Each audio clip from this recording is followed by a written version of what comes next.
Yesterday, the Notre Dame campus prepared for the annual battle with Southern Cal with a traditional pregame pep rally, while nearby the players' helmets received a golden touch-up and students gave a good luck rub to the nose of the statue of Newt Rockne, the legend who started it all. The traditions have all been observed, and now it's time to resume what has been called the greatest intersectional rivalry in all of college football. It's the Trojans of Southern California against the Fighting Irish of Notre Dame, presented by GE. It is an absolutely gorgeous Saturday afternoon here at Notre Dame Stadium. Hello, everybody. I'm Charlie Jones, along with Todd Christensen, and the head coach of the Fighting Irish, Lou Holtz, puts this game in its proper perspective.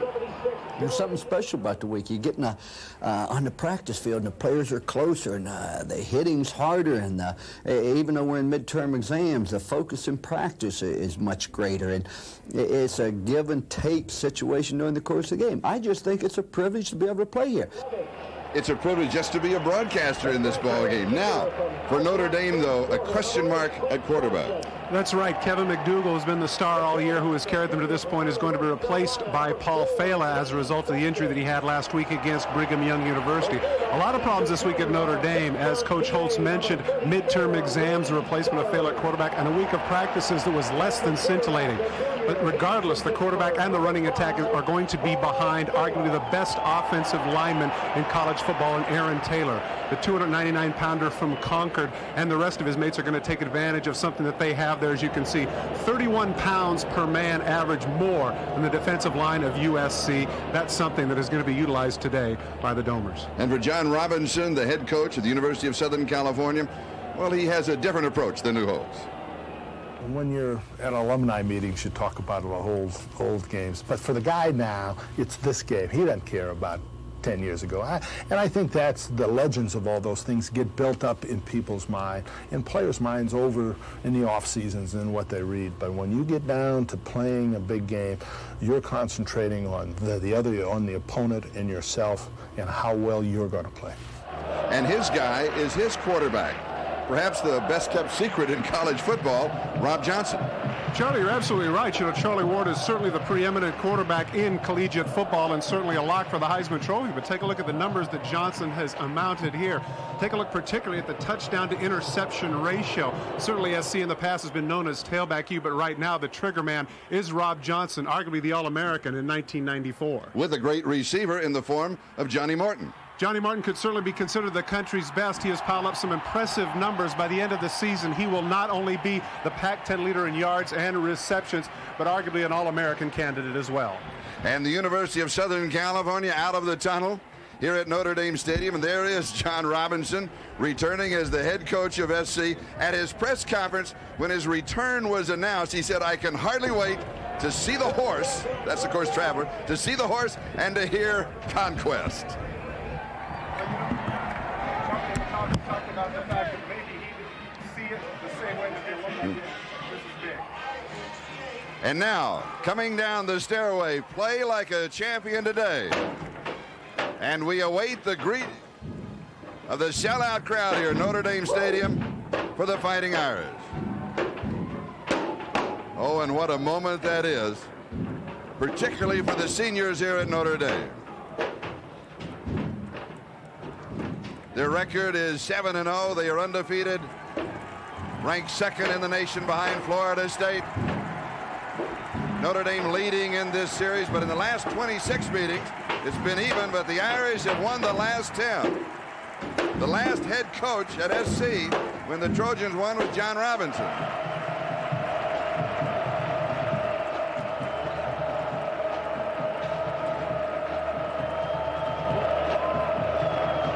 And there is always this dramatic pause for Notre Dame, the Leprechaun.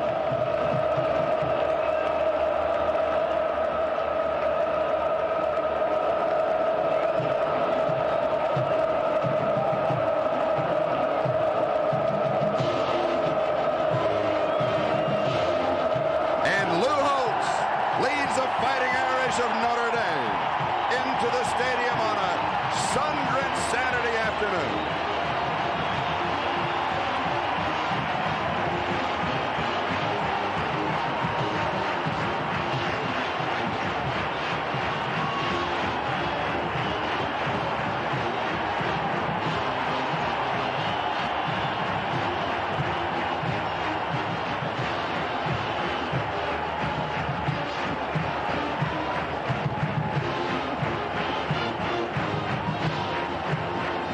Lou Holtz, his career record, 189 victories. He is perfect against USC. His record is 7-0.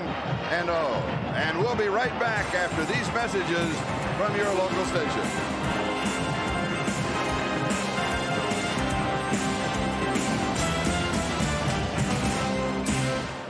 Welcome back to Notre Dame football, presented by GE.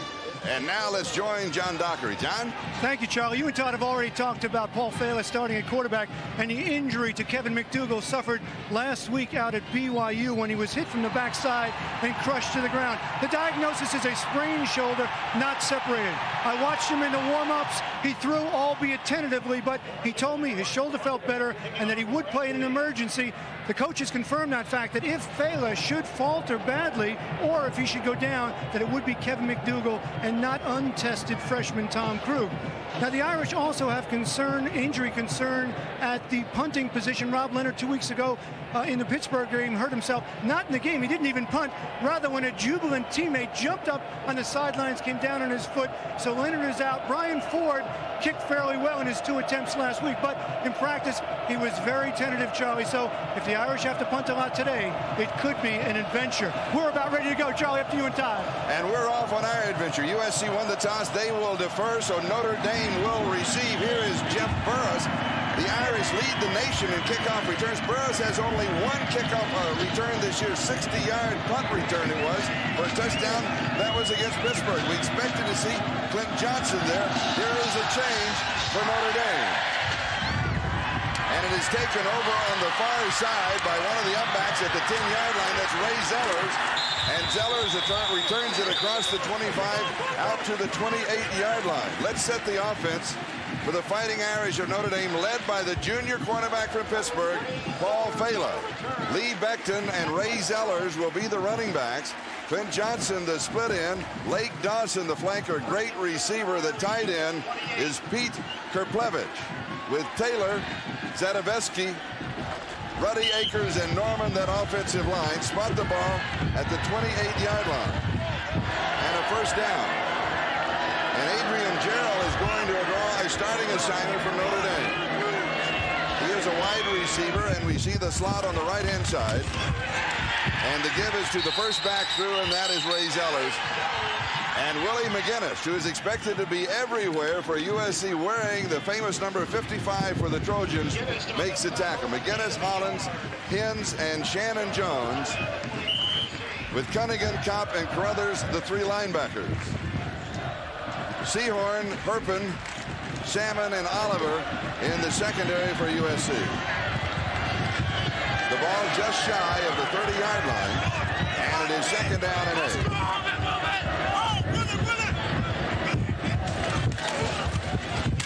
And here is Lee Becton, and Becton pumps it loose. He's to the 50, the 40, the 30, the 20. He is going to score on the second offensive play of the game. He goes 70 yards for Notre Dame.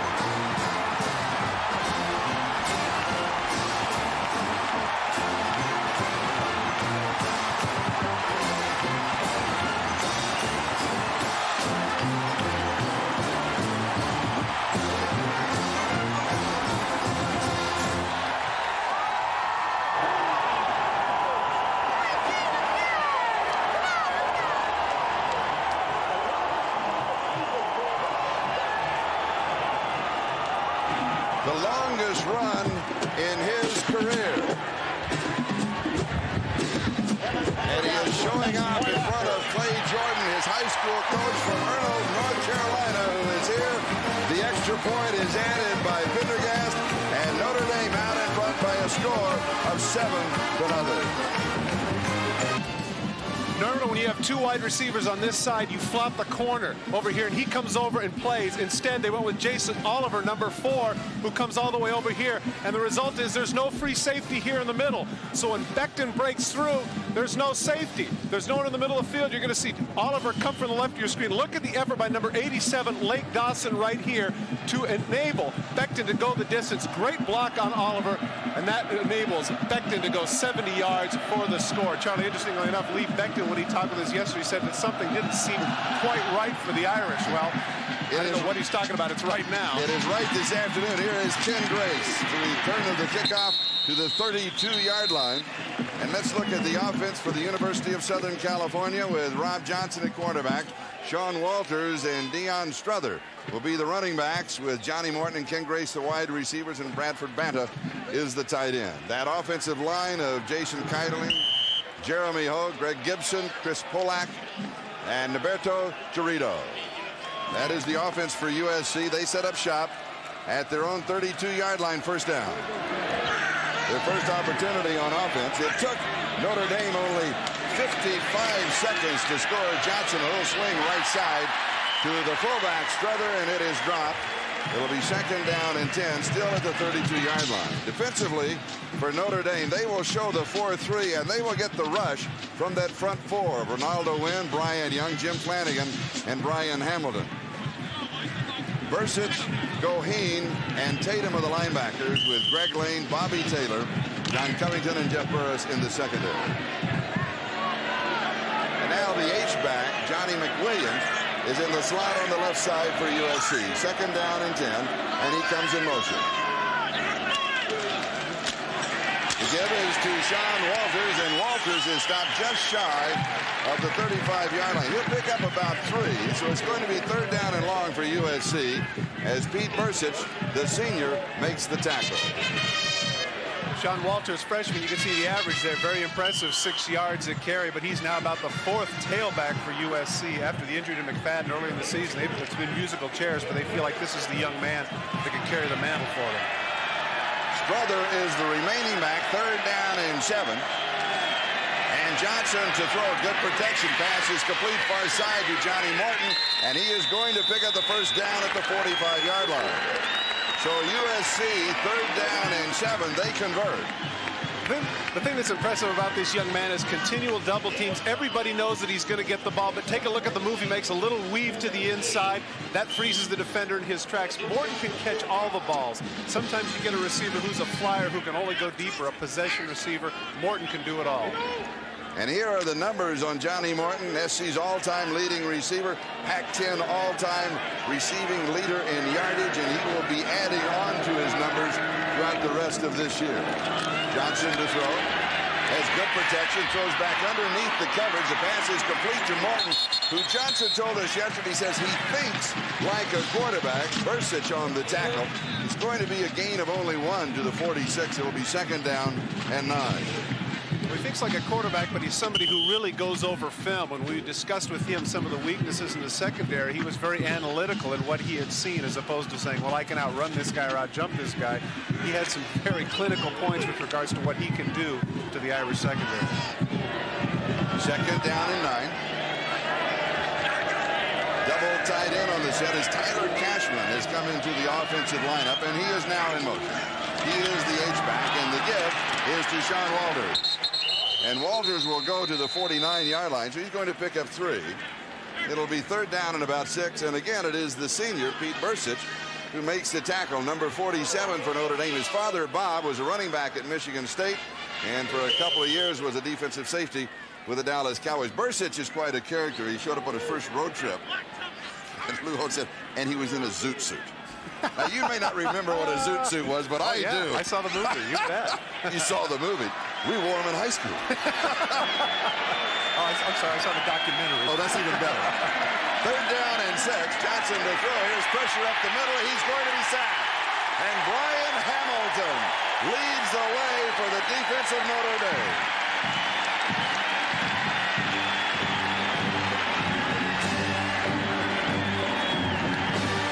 Blocking play breaks down on the right side. They ran a stunt to the middle, and the guard just didn't pick it up. There he's wedged between the two. No chance at all for Johnson. Good job of stunning there by the defensive lineman of the Domers.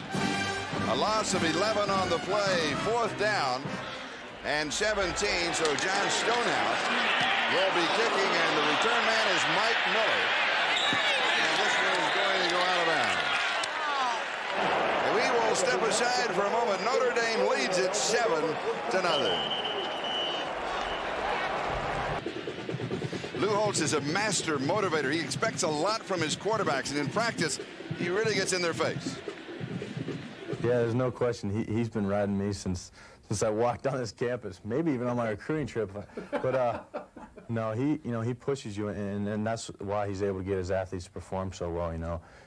There are two roads you can take: either quit and get down yourself, or you can get a little irritated at him and say, all right, and respond to him in a positive way. And I think that's what I've been able to do this year, and he's definitely been on me. It's for my own good, for the good of the team.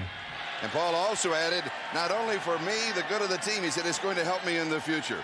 And everybody in the coaching profession knows how much the pressure that Lou Holtz puts on his quarterback so that the game really becomes a relaxation. Here's the touchdown scoring lead. Becton off of the right side. He's going to pick up just a couple of yards to the 35, Shannon Jones, whose dad, by the way, was a defensive safety for a season with the Kansas City Chiefs. He makes the tackle, and it'll be second down and long.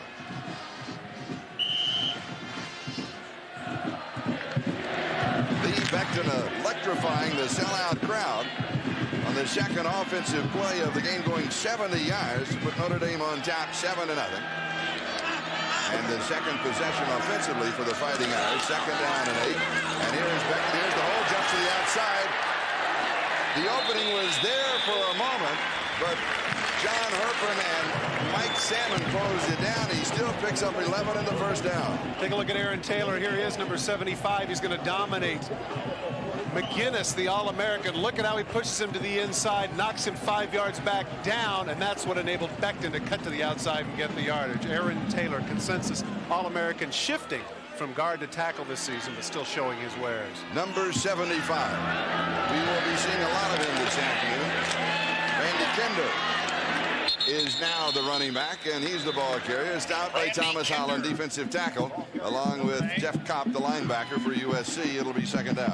At this point, Charlie, what's happening is that the offensive line, we mentioned at the outset, the 30-pound advantage per man is paying dividends early on. What has to happen for SC is they're going to have to go with some stunts and take some chances with some backers, or else Paul Fela, the quarterback who we mentioned ad nauseum early in the game, isn't going to have to throw. Offensive changes. Joining Randy Kinder in the backfield is Dean Lytle. Derek Mays, Adrian Gerald, and Clint Johnson are now the 3 wide receivers. And the give is to Kinder. There's not a lot there. He'll be stopped after 2 at the 50-yard line by Willie McGinnis. McGinnis, number 55, of course, that is the number that Junior Seau wears now with San Diego and wore at USC. And the junior talked to Willie, and he said, you've got to figure the man across away from you is trying to take your bread out of your mouth, and it's a battle, and you want to hold on to it. Well, Willie McGinnis has been playing some outstanding football this year. His numbers are down a little bit from last year, but the reason for that is they're playing him all over the field, over left tackle, right tackle, in the middle. Frankly, free safety is about the only place he hasn't been. Third down and 6. And the give to the first back through, and that is Zellers, who is back in the ballgame, and he's going to pick up the first down at the 41-yard line of SC. Mike Salmon with the tackle. Once again, the offensive line play. Watch the blue shirts go forward and the white shirts go backwards. Zeller makes a nice cut, but look at the gaping hole. Salmon has to come up and make the tackle, and if the secondary people for the Trojans have to continue to make the tackles, that's going to be a problem. Here it comes. A little bit of a crossbuck, and Zeller actually hesitated there before he got through the hole. He probably should have got a little bit more out of that. It is a first down at the SC 41-yard line. Moving on the 8-minute mark, time remaining first period, and Paul Fela has yet to throw his first pass. And here he keeps on the right side across the 35, 34-yard line. He'll pick up 7. John Herpin, who is a converted wide receiver, and the middle linebacker, Jeff Kopp, make the tackle, second down. The thing that Notre Dame has been doing very well here in the first 2 series is that they're running their basic plays, but they have different formations, taking a page out of the Joe Gibbs book of deception. They've come up with 3 wide receiver sets, some 2 tight end sets, 2 wide receivers to one side. They've been doing a lot of different things to confuse the secondary and the front 7 of the Trojans. It's been effective so far. Second down and short to give to the first back through, and that is Mark Edwards, a freshman from Norwood, Ohio, who in high school was Mr. Football in Ohio, and he is stopped by Willie McGinnis, number 55. I think it's impressive thus far about Notre Dame in their undefeated seasons. They've really done it with a bunch of non-stars, particularly from the skill position people. Lou Holtz said this about this club: we have a plan on how to win every year, and this team follows the plan as well as any I've had. You recall, Charlie, you and I were talking about a quote that Holtz had earlier in the season. He said, anybody who would pick us in the top 20 was it brain dead or must be on something. Now, clearly, this team has come together. They're playing some solid team football. Third down and less than a yard. They will show the split T here as Jeff Burris comes in, along with a pair of fullbacks. The fullbacks being Edwards and Zellers, and Edwards is the ball carrier. Pennigan makes the tackle, and this is their short yardage offensive set, and it will be a first down.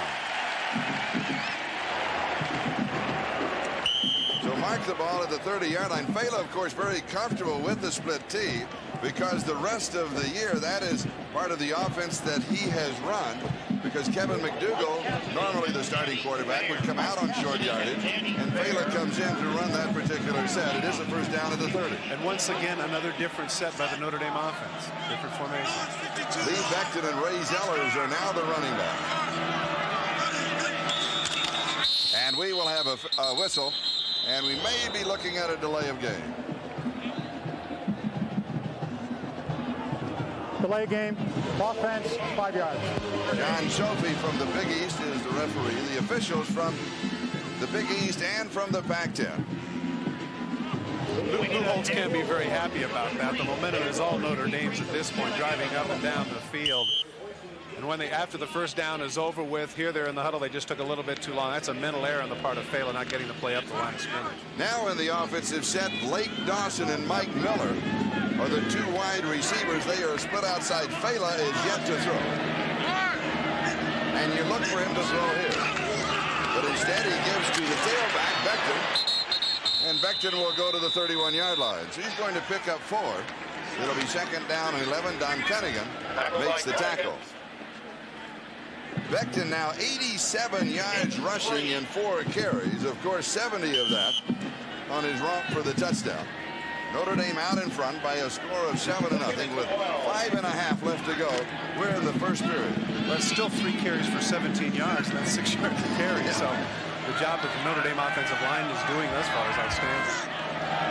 Derek Mays has come in as a wide receiver. Dawson goes in motion, and we will have a procedure penalty, or a motion penalty against Notre Dame, as Dawson was moving at the snap. And that will stop the clock with officially 5:11 left to go here in the first period. Interesting here if they call it a shift or motion to put the pressure on SC as to whether or not they want to take it or put Illegal motion. Offense was not set for a second. Player in motion never set. 5-yard penalty.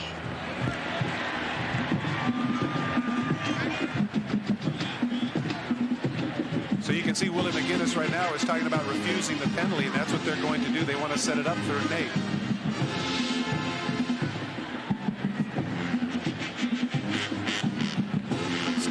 Right there in motion is Dawson. It says 2 men can't move. That just can't happen. So that's a good call by the officials. But SC is opted to decline it, forcing a 3rd and 8, and more than likely forcing Fela to throw his first ball. At the USC 28-yard line. And Miller is in the slot left side with Dawson outside. 11th play of the drive. A double slot actually on the left side. And here is Fela to throw. Good protection. Lots of time. Throws into coverage and is caught. Lake Dawson pulls it down. He will get the point of the reception, which is the first down. I asked Lake Dawson about what it was like to not be able to catch too many passes, and his point to me was, Todd, but every pass we catch is significant. There it is, simply a curl right in the middle of the zone. Terrific throw by Fela in the midst of 3 Trojans. That gives him a chance at a first down. Take a look at the protection by the offensive line. Becton, you can see right there, is there in for protection, but he draws another defender away from Dawson, enabling him to come up with a 3rd and long catch. Ironically, Dawson played a run and shoot in high school. So he caught a lot of passes, but not in college. That is only his 15th reception on the year. Zellers is the ball carrier. I couldn't help but be impressed by Lake Dawson in so much that this is what a student athlete is all about. He comes in with the coat and tie, has all the right answers, very eloquent young man, and very cognizant of the fact that he could get carried away with his individual statistics because he's not pitching the ball as well as he did last year, but he still believes that with his performance, you can see a 16 yards catch, that he's got a shot in the National Football League. Here is the give to Becton. He's going to lean to the 10-yard line. Back to Lake Dawson for a moment. If you get a shot of him, if we happen to see a close-up when he's in the ball game, it will just kind of tip you off, is that if he has a big smile on his face. then that means he's got man coverage, and only one man is going to be covered. Oh, I'm ready for that. That one I'm waiting on. I got a charge out of the fact that he was given the nickname Dulac. Of course, Notre Dame of the Lake is what this town was referred to earlier, and so they refer to him often as Dulac Dawson. This current drive by the Fighting Irish has taken more than 7 minutes off of the clock. Under 3.5 left to go first period. Irish out on top 7-0. Here is the option, but Fela keeps now. He kind of dribbles it, a bounce pass to Becton. Now, that's kind of interesting. That might be a forward pass. Johnny, I think it was behind. I think this is what you refer to when you talk about the luck of the Irish. Take a look in the middle. They do the cross, but come the other direction with the option. He gets bounced out a little bit here. Now he comes upfield. There he is. Oh, he dribbles it. I think that was a forward pass. It should just go as an incomplete pass. Well, the argument the officials are going to say here is that it was a fumble. Take a look at where his feet are when the ball. He pitches it backwards, but the ball ends up bouncing out. Great opportunity for Becton. Very fortunate. Notre Dame. First down, goal to go is the 2. Touchdown, Notre Dame. Mark Edwards.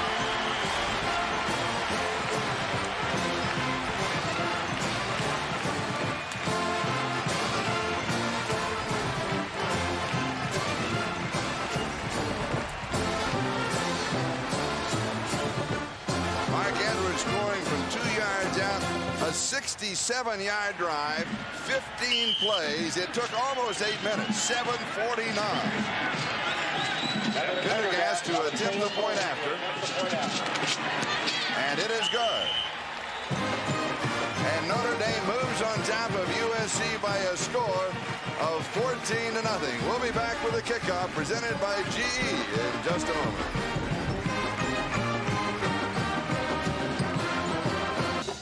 John Dockery just had it explained to him by the officials that was a fumble, and that's the reason they're able to run. But take a look here. Here's where the line of scrimmage is. Now take a look when Fela comes out. Where is the ball? Where is he with regards to the line of scrimmage and whether or not the ball goes forward or backward? Clearly he's trying to pitch, but let's see the direction the pitch goes. He's behind the line of scrimmage. The ball goes forward about 2 yards. You'd have to argue that that was an incomplete pass, Charlie. It was, but like you say, the luck of the Irish, the call of the officials. Notre Dame goes in to score, and they're out in front now by a score of 14-0. And Pendergast will be kicking off to either Ken Grace or David Dotson. And this is Dotson, and he gathers it in at the 10. He's out to the 20, slips a tackle, cuts back, has an opening across the 30. Good return. Fights his way out to the 33-yard line. We've got 2:54 left to go. First quarter, Notre Dame leads it 14-0. Total yardage in the ballgame, Notre Dame 144 yards, all on the ground, to 7 for USC. SC a first down from their own 32-yard line, and the freshman Sean Walters, a tailback from Arlington, Texas, goes off the right side. Jeff Burris with the tackle. And let's go down to John Dockery. John? And Charlie, we talked about the rivalry here between these two teams, and how serious is it? Well, serious enough to Lou Holtz and the Irish for him to give his team an exam. All the first-year players and the freshmen were required to read 37 pages of material and then take an exam yesterday, 20 questions, and if they didn't pass, they didn't get to dress. Talk about getting your players' attention. Questions like these, guys. Okay, Todd, let's see how smart you are. When did the series begin, and what was the score of the first game? I know when it began. I don't know the score, though. Here's Sean Walters off the right side, and he is nailed by Jim Flanagan.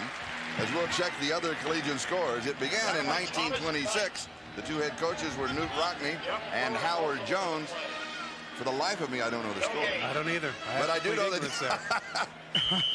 Dockery, we can't suit up. Come on, Todd. I thought you knew everything, buddy. You're right. There's Newt Rockne. There's Howard Jones. The score in 1926 was 13-12, Notre Dame over USC, guys. Ooh, Notre Dame did win 4 of the first 5. The pass is complete over the middle, and this is the fullback Deion Strother on the receiving end, and Brian McGee, the nickelback for Notre Dame, makes the tackle, and SC has a first down, a pickup of 13 yards on the play. Man coverage here, and McGee has him just a circle route out of the backfield by Strother, and you can see just flips the ball over, a little bit of a weave to the outside, has him cutting back to the inside because it's man-for-man coverage, and people are looking at their men. They have their back turns, and that enables Strother to get some extra yardage. First time that SC has been in Notre Dame territory at the Irish 47-yard line. Notre Dame leads it 14-0. And here is Walters again. Jumps to the outside, has a block, then is caught from behind by Jeff Burroughs.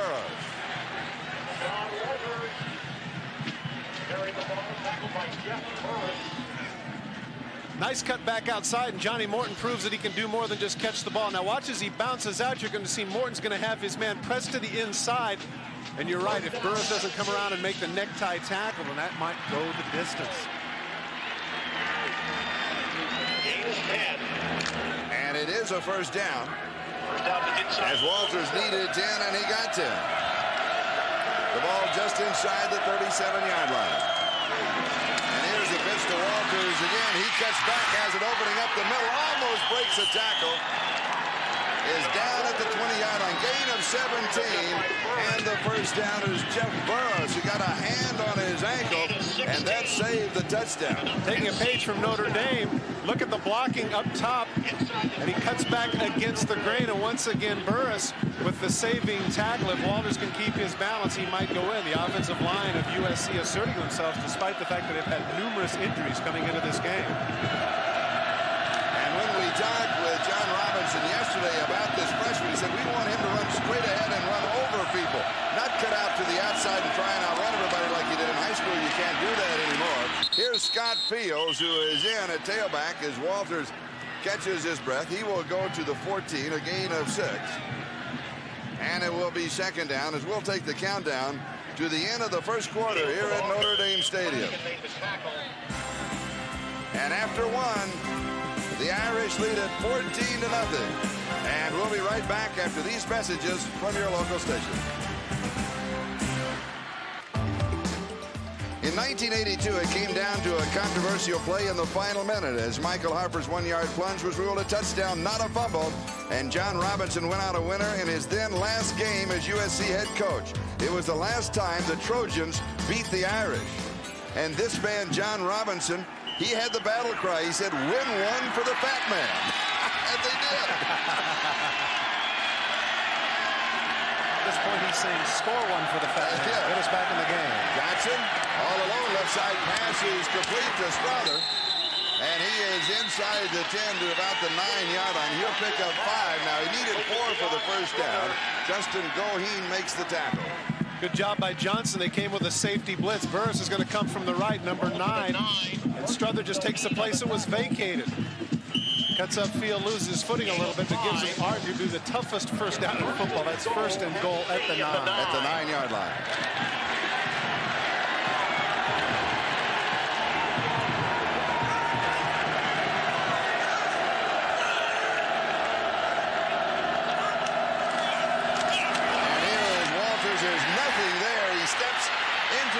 And then steps out and keeps going.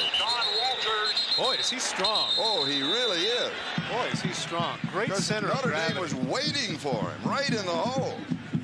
Part of the problem with the young back is not cutting to the right hole. Watch what happens here. He comes and he runs right into the defender, but is able to bounce out. That should have been right there, about a 2 or 3 yard loss. Trying to get his legs. Now watch as he plows in here. There's about, look at all the blue shirts. Now watch where he ends up. He ends up on his stomach. He actually gained about a yard on that play. That shows a lot of power by the youngster from Texas. Second down and goal to go. The ball just outside the 8-yard line. Johnson to throw, has good protection, throws, and he's throwing this one right. Interesting, in the game last week against Oregon State, John Robinson said, one of the flag is down on the play, so one of the best plays is when he threw it away. Now there will be a holding call against USC, because that's one of the things he wants the young quarterback to do. Don't take the sack and the loss, throw it away. And he was doing that, following it at the end of that play, but then there was a holding call. Now this is actually a pretty interesting decision because naturally the tendency is you want to move him back 10, but you also want it to be third down. Offense, 10-yard penalty. It'll still be third down. Still be third down. If that is so. No, that's not right. I think he means it still be second down. Still means second down. Yes, correct. yes, because it was third down. It could be if it was a dead ball foul, but it was not. It'll be second down. Remember, it was second and goal at the 8, so now it goes down to the 23-yard line. And it's still second and goal. And here is the quick out right side to Grace. And waiting for him was Bobby Taylor. Good job by Taylor there. That's a play that's been effective for the USC Trojans, that quick flanker screen, but Taylor wasn't buying any of it. Bobby Taylor, a terrific heritage. His father, Robert Taylor, silver medalist in the Munich Olympics, also a gold in the 100 meters, also a gold medalist in the 4x100 meter relay. All-state basketball player, Longview, Texas. Yes, it has a great championship high school ring that we'll show you a shot of in a minute. Johnson to throw. Deep over the middle, pass is caught. Great catch. 5-yard line. Now remember, that was third down and goal to go at the 5. And Bradford Banta is the man who pulled it down to tight end. I can tell you this from personal experience. This is giving up your ribs and sacrificing your body. This is kind of a post route, but it's in the zone. Comes back to the middle. He knows he's going to get hammered right there, and he does. Pays the price on that right thigh, lands on his head, but terrific catch by Banta. Bradford Banta, not Brad. His mother says his name is Bradford, and we'll go along with it. 22-yard field goal attempt is no good.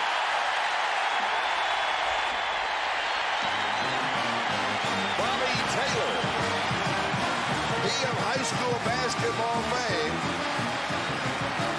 He was all-world in high school. He got a hand on it. Take a look at the run from the back. You can see right there, that's Taylor when he takes the jump. Gets a piece of it. Take a look at the middle. There's 21. That's what that 36-inch vertical jump can do. Just got a piece of it, both he and Burris. Notre Dame leads it 14-0. Back in a moment. Bobby Taylor with his third block kick this season.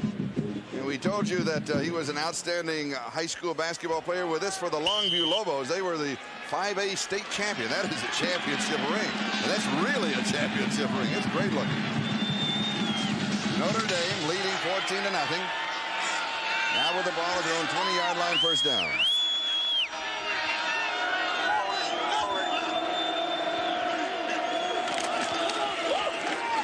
And here is Lee Becton, and Becton pops it up the middle to the 34-yard line. He'll pick up the first down. And with that play, he now has rushed for more than 100 yards, 103 yards rushing in the ball game for Lee Becton. Take a look at the left side. Zadovesky and Taylor just creating that big hole. Look at the gap. Look at that. 3 Trojans go down as a result of the efforts of Zadovesky and Taylor. What a job that offensive line is doing. 100 yards already. That's amazing. And we still have 12 minutes to go in the first half. And here is Becton again with a head fake outside, comes back inside, and Jason Oliver makes the tackle.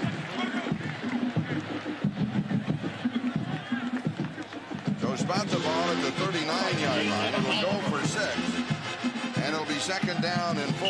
Charlie, Notre Dame now has 17 runs. They've only attempted the 1 pass, and that was the pass that Dawson caught on that 3rd down. So this is where USC has struggled. You can see 68 points allowed in the second quarter. This is where they have to knuckle down if they want to stay in this game. The give is to the first back through. That is Mark Edwards. Edwards and Becton have scored the 2 touchdowns for Notre Dame. This is the 65th meeting between USC and Notre Dame. And a total, are you ready for this number? 263. 263 All-Americans have played in this game. 114 for USC and 149 for Notre Dame. And one more number. This is the 110th consecutive sellout here at Notre Dame Stadium. 41-yard line. 3rd down and 2.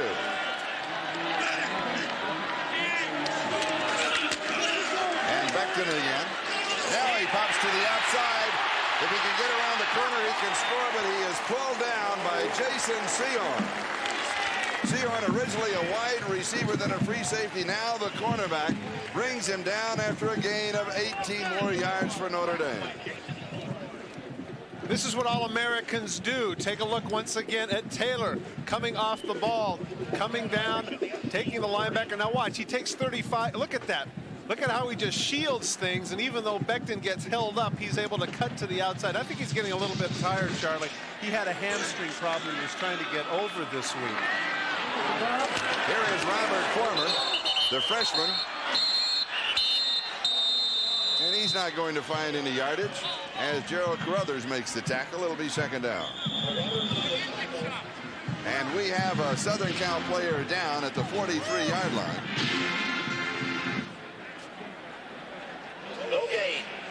Clock is stopped with 10:24. That is the time remaining. We're in the second quarter here at Notre Dame Stadium. The Fighting Irish, their record this year is 7-0. Notre Dame's record is 4-3, but they have won 3 of their last 4 ball games.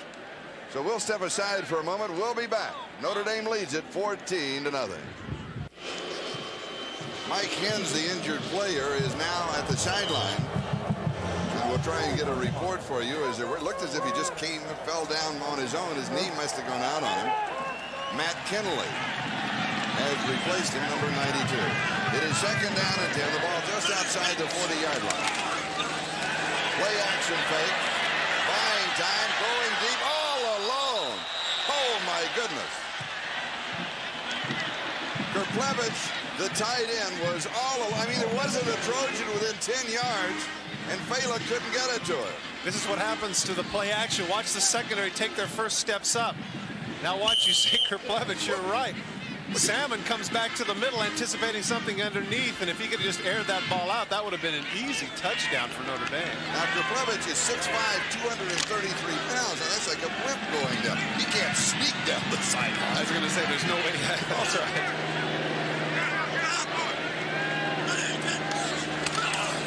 Third down and long. Fela again wants to throw, has pressure, steps aside. Now he throws. Good play. This is Miller. He is inside the 30. He's going to pick up the first down. A good scramble by Paul Fela.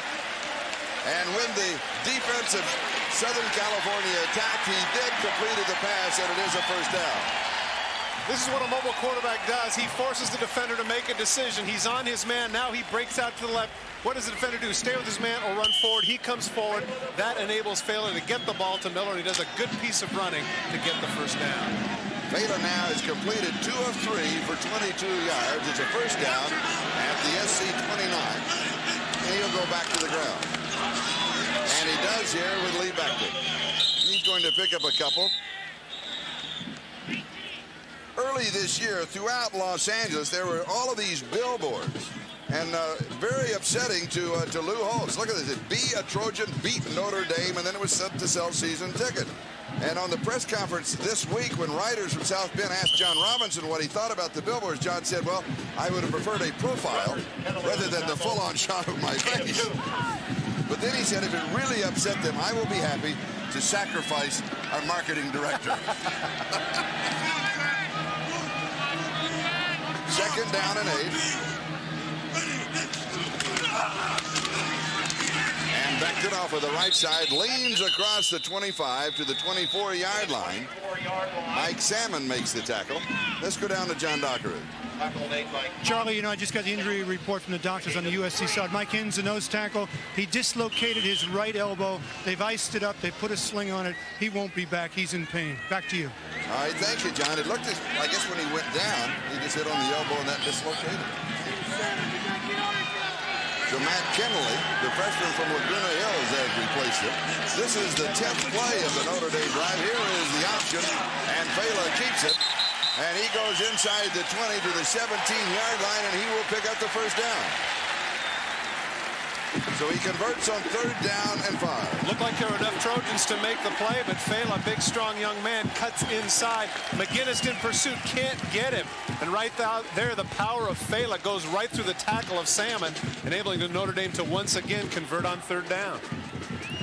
Interesting. We're moving on the 8-minute mark, time remaining first half. Interesting point there. His hometown is Sewickley, Pennsylvania. You mentioned earlier Chuck Knox. That's his hometown. And here is Lee Beckton, a stiff arm and out of bounds. We mentioned Beckton's hometown, Ernle, North Carolina. When he was in high school, he said as a senior we only had 18 players. We couldn't even scrimmage. I said, how was your offense? He said, pretty good. I scored 32 touchdowns. No, he did. He was very modest. I said, you were the entire offense? He said, no, that's not true. I said, how many touchdowns did you score? He said 32, and then you said, yes, you were the entire offense. Yes. Southern California will take a timeout. That will stop the clock with 7:54 left to go in the first half. And Notre Dame out in front 14-0. We'll be back to South Bend in a moment. The famous green jersey game, 1977. Notre Dame coach Dan Devine broke out the green jerseys just before game time, and the charged up Irish came out behind Joe Montana, throwing a touchdown here to Ken McAfee. They demolished USC 49-19 en route to the national championship. It was John Robinson's only loss to Notre Dame. And interesting, when people ask him this week about the rivalry, what game do you remember? He said, the green jersey game. That's the one. You always remember the losses. Yeah, isn't that interesting? 6-1 against Notre Dame, and that's the game that stands out, the one loss. By the way, this is the first meeting between John Robinson and Lou Holtz as opposing head coaches. 2nd down and 4. And the give is to the first back through, Ray Zellers. And he is going to be down at about the 4-yard line. So he will pick up the first down. It'll be first down and goal to go. Ray Zellers was the young man last week who ran roughshod over Brigham Young early in the game. Once again, the line play. Look at the hole. Again, the secondary people have to make the tackle. Dominance by the offensive line of Notre Dame. Take a look at the average per carry for the Notre Dame backs here in this game. 24 carries, nearly 200 yards, over 8 yards a carry. Coming into this game, the team averaged 5 yards a carry. 8 yards is just, that's amazing. Short yardage, split T, and pumping through is Jeff Burris.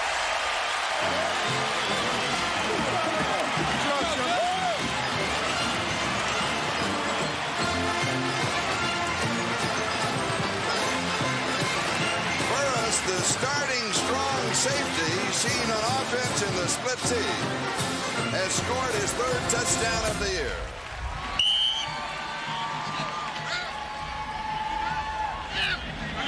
Here is the extra point by Kevin Pendergast. And it is right down the middle. 7:22, time remaining in the first half. Jeff Burris is the Notre Dame version of your Deion Sanders, Rod Woodson, or if you prefer a couple of years ago, Gordy Lockbaum, doing it on both sides of the ball. That's got to be a happy man right there with a 3-touchdown lead. This is Charlie Jones and Todd Christensen. An absolutely perfect afternoon for football with the leaves changing color here in South Bend. And Notre Dame out in front by a score of 21-0 with 7:22 left to go in the first half. Kevin Pendergast is kicking off for Notre Dame. David Dotson will watch you go through the end zone for the touchback, and so SC will start from their own 20-yard line, first down.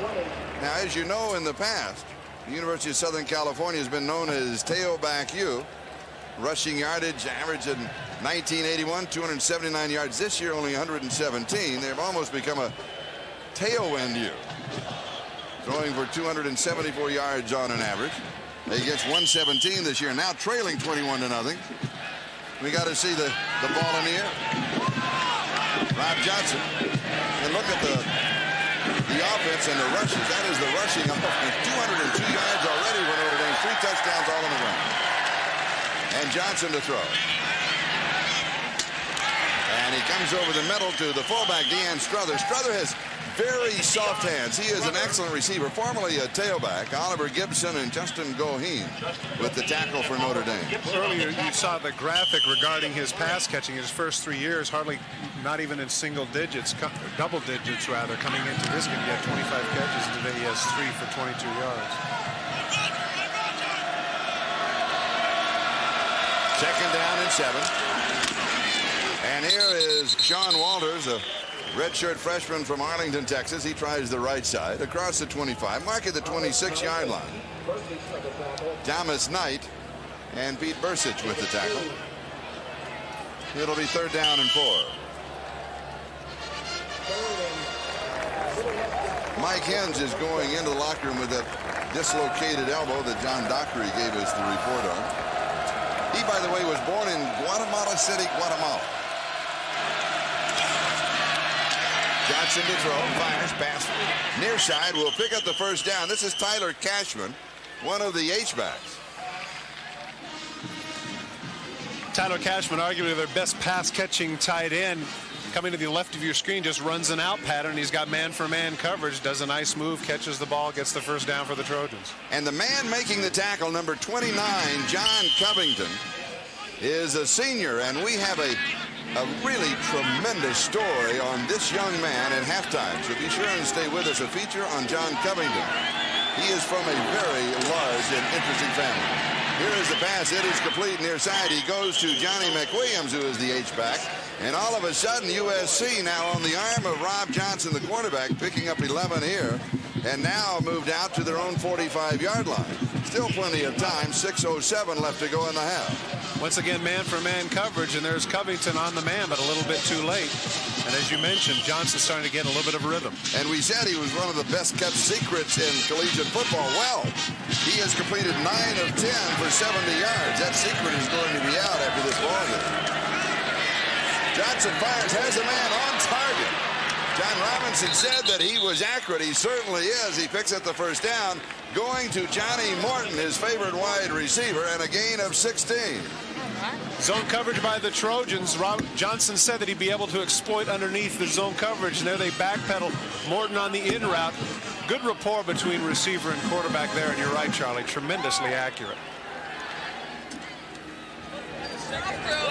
Jeff Burris, who scored the last touchdown for Notre Dame, he's now in on defense, of course. He is the starting free safety, and he made the last tackle. Back to the ground, Deion Strother off the right side. And he has a couple of yards on the play. Justin Goheen makes the tackle. It'll be second down and long. And you look for Rob Johnson to go back up top. Well, remember, we were at about 5:20 and counting, and people might at home ask themselves the question, why are they still running? There's another half of football, plus the fact that I think SC wants to take a little time off the clock, because up to this point, clearly the momentum has all been blue and gold. Second and 8. Johnson, good protection on target over the middle. And this is Tyler Cashman, the H-back. Versich with the tackle. So all of a sudden, the aerial offense of USC has them on the move. And if Versich doesn't pull him down, he's able to get the first down. Just a crossing route. By number 83 coming across the middle of your screen, they let him go. Versich has to make the adjustment. Can't quite get him with the stiff arm, but it gives SC a chance for a very makeable 3rd and 3. Rob Johnson, the quarterback for SC, as a junior in high school. His dad was the coach. He was a wide receiver. This pass is complete. He was the quarterback as a senior. He goes to Deion Strother, who was the quarterback ahead of him. Steve Stenstrom, who's now the quarterback at Stanford under Bill Walsh. Justin Goheen with the tackle. Strother with his 4th catch of the game, just out in the flat. Johnson finds him. You got to be impressed once again with the accuracy of Johnson. I don't think he's thrown a bad ball yet. He now has completed 12 of 13 for 99 yards, and we have 4:13 and counting time remaining in the first half. SC down 21-0. They have a first down. Notre Dame with 5 in the secondary. Brian McGee is their nickelback, and we'll have a timeout. So SC stops the clock. 4:02. That is the time remaining. Now, one of the battles that we have expected and that we will see is just now really beginning to unfold, and that is Johnny Morton, the great wide receiver for USC, and Bobby Taylor, the cover man for Notre Dame. And we talked to Johnny Morton about that. Aside from his physical aspects, I noticed he has really good reactions to the football. When I saw him covering different receivers, I noticed when the ball is in the air, he has great timing, and he reacts really well no matter where the ball's, in the air. He goes up and get the ball. Like some receivers just wait and let the ball come to them, but he can go up and get it. I think he has a nice athletic ability. He's real quick off the line. I see him just blow by some defensive back. So, our work will be cut out for us tomorrow. Well, that's a big thrill for both youngsters. You've got a really top-notch opponent, and you're taken to the ultimate challenge in a big ball game like this. That's what you want. That's what collegiate football is all about. Yeah, it is. And everybody talks all the time about 11 on 11. It's a team game, and it certainly is. But within the game, there are microcosms within the game, and that's one big one today. And we're going to see a lot more of it in the second half, because it appears that USC is going to have to throw the ball an awful lot in the second half to make a comeback. It is a first down, SC at the Notre Dame 24-yard line. In the current drive for Southern California, 8 plays, 56 yards. They've used just under 3.5 minutes. Morton comes comes in motion. Goes deep over the middle, and it is incomplete. He tried to slip behind Bobby Taylor. That was the matchup that we just showed you. Well, we just talked about that in Notre Dame. Not much of a blitzing team. Comes with 7 men, and Taylor has him in man-for-man coverage. This is where you show your wares. Taylor reads the quarterback. Now watch how he closes here. Cuts behind and does an excellent job of getting in front of the ball. Getting in front of Morton and shielding him from the football. Notre Dame rarely comes with 7, but they did in that case, and the reason they can do it is because of the athleticism of number 21. Second down and 10 at the 24-yard line of Notre Dame. And here is the draw to Rory Brown, the fullback. And he is stopped by Brian Hamilton. Be sure to be with us at halftime for the Prudential Update Show. Hannah Storm will bring you up to date on all the scores and highlights of all the action around the nation. She'll also be talking live with Florida State head coach Bobby Bowden. Bobby watching the first half of the ball game, and we're interested to see and hear his comments, and we're looking forward to seeing him here on November the 13th. And also that look at Notre Dame's John Covington, one of 17 children in his family. That's all coming up at halftime, and you're going to love the feature on John Covington. And here is Johnson to throw, has pressure, fires, right on target again. Talk about being accurate. He really is. Tyler Cashman, the H-back, goes to the 15-yard line, battling with Covington and Brian McGee. This shows the arm of Johnson. Take a look. He's going to throw off the wrong foot, fading back. He's trying to avoid the rush of Young, and he's able to get it out there. Great effort by Cashman here. Shakes off one tackler, cuts through another, cuts through yet another, and Covington brings him down just short of the first down, but down by 3 touchdowns. This is 4-down territory for the Trojans. 4th down and 1. And we have a timeout. SC wants to talk it over. They trail 21-0 with now 2:44 left to go in the first half. We have talked about matchups. Well, there's one going on in the ball game between Willie McGinnis of SC and Aaron Taylor of Notre Dame, and they are in a matchup for the Lombardi Award. Both of them, of course, playing in this ball game. Aaron Taylor, the offensive tackle for Notre Dame, Willie McGinnis, the defensive end for USC, and they are amongst the 12 finalists for the Lombardi Award. Let's go down to John Dockery. John? You know, we talk so much about this series and the great players and the great plays. Number 20, Heisman Trophy winner in 1965, Mike Garrett. What do you remember most about the rivalry, about the series when you played against the Irish? It's the most important game of the year, and you want to take it to the Irish and win the game. Okay, what does John Robinson coming back mean to the Trojans? I think he brings back that credibility and that toughness that we've been looking for the last few years, and our team's playing kind of well today, and the fact is that we're staying in there. I think we're going to play better the second half. And you feel that they should open it up a little more like they did on this drive? I think we'll open it up and mix it up, but we've come with the pass, and we should stay with the pass, I think. All right, Charlie, you heard it from the man. Thank you, Mike Garrett. Mike Garrett, the Heisman Trophy winner, one of 4 for USC. Notre Dame has had 7. And Mike, of course, now the athletic director at USC. 4th down and 1. And Sean Walters, who is now 19 years of age, picks up the first down. And I say now because on Monday, he's going to be an old man. It's his birthday. He'll be 20 on Monday. We'll take another look at the first down by Sean Walters. Keeterling and Hogue on the left side do a nice job coming off, as well as Bradford Banta. Take a look there. Number 82 knocks the people down. Bradford Banta was mentioned by Joe Paterno as being the best blocking tight end he had ever seen. Boy, that's saying a lot. Ryan Young is out of the defense. The pass in underneath the coverage. It is a complete pass to Strother. 13-yard touchdown for USC. So Rod Johnson came back completely underneath the coverage of Notre Dame, and the Trojans are on the scoreboard for the first time this afternoon. They have just put together an 80-yard touchdown run.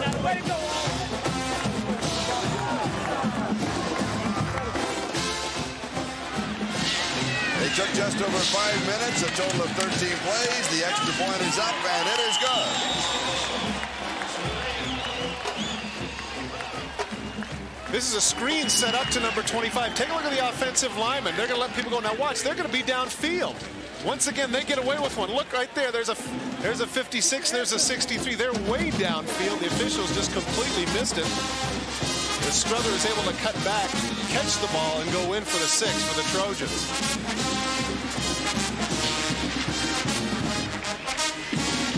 Get a chance to see that from up top. Now take a look at the linemen here, particularly on the left side of the line. They're going to bump their people and then come downfield and set up the screen. And everybody's well aware of the fact that linemen can't be downfield. Take a look at the guard and the tackle. They're running all the way downfield. Look right here. There's a left guard who's completely downfield at least 10 yards. But if you believe that those things even out, then maybe you can contrast that one with the earlier forward pass. And for Rod Johnson, he now has completed 14 of 60. For 119 yards in the touchdown. He was 7 of 8 on that drive. And Deion Strother has 5 receptions for 43 yards and the touchdown. That's the good news for USC. The bad news is they'll be kicking off, and Notre Dame managed a crucial drive just before the half and wins over Michigan, Michigan State, and Stanford. And here is Clint Johnson on the return. He averages over 48 yards per kickoff return. And here is why. Back to the 40. And he is going to be brought down. Boy, is he exciting to watch. 29 yards on the kickoff return by Clint Johnson. Well, Johnson talked about the fact that they finally wanted a second kickoff return instead of going to the middle. And this is a left return. And Notre Dame does an excellent job of blocking it, but then again, USC does a poor job of tackling. There's one missed tackle. There's one missed tackle. There's another. There's another. There's another. And finally, he is brought down. He shouldn't have run backwards, but good field position for Notre Dame at their own 40. And a first down with 2:06 left to go in the first half. And here is Becton. Becton pops the left side across the 45. He's out to the 47-yard line. And it'll be 2nd down and 3. Becton now, that was his 12th carry in the ballgame. He takes himself out for a breather. He has already rushed. He deserves a breather. He has rushed for 154 yards and a touchdown. Randy Kinder, the freshman from East Lansing, replaces him. Well, they went over 100 yards last week against Brigham Young, and usually Kinder would get a little more playing time. But as you say, you know, the guy's got the hot hands, stay with him. And certainly Becton has been running roughshod over the Trojan defense thus far. Baylor to throw. He goes deep, has his man there. Mike Miller pulls it down. 23 yards to the 30-yard line of SC. Take a look in the middle of the field here. When number 6 cuts inside, this is a zone defense, but wow, look at this. There's no Trojans around at all. That's far too loose a zone defense for USC that they're employing here, and Miller is able to exploit it. First down, 30-yard line, minute 10 left. Here is the option Fela keeps. He has dropped just inside the 30. And it'll be 2nd down and long. When we talked with Paul Fela yesterday, he said, we've got a timeout. He said, I've waited for this all year. I want to show that I'm a starting quarterback. And he certainly has shown that thus far. And when we asked you, you know, we had that soundbite earlier about Lou Holtz and how Lou Holtz expects so much from his quarterbacks. He puts so much pressure on them in practice. You know, he really wants them to be the toughest mentally as well as physically, but the toughest mentally of any of the players in the ballgame. And again, when we asked Paul Fela about that, he said, Lou Holtz puts you in a position to succeed. Well, he also puts them in a position to get into the games, and it's actually a relief. The games become a relief compared to their practices because of the pressure that he does put on them. His numbers so far, 3 of 4 for 45 yards throwing. He has rushed 5 times for 19 yards. Well, lest we forget, it certainly helps to be quarterbacking when you know your rushing attack is generating over 200 yards in one half alone. That does a lot for play-action passing. 2nd down and 9. The ball at the 29-yard line of SC. Notre Dame up 21-7. As we near the end of the first half. What a gorgeous afternoon. What a cloud in the sky. The leaves changing color. A beautiful setting for college football.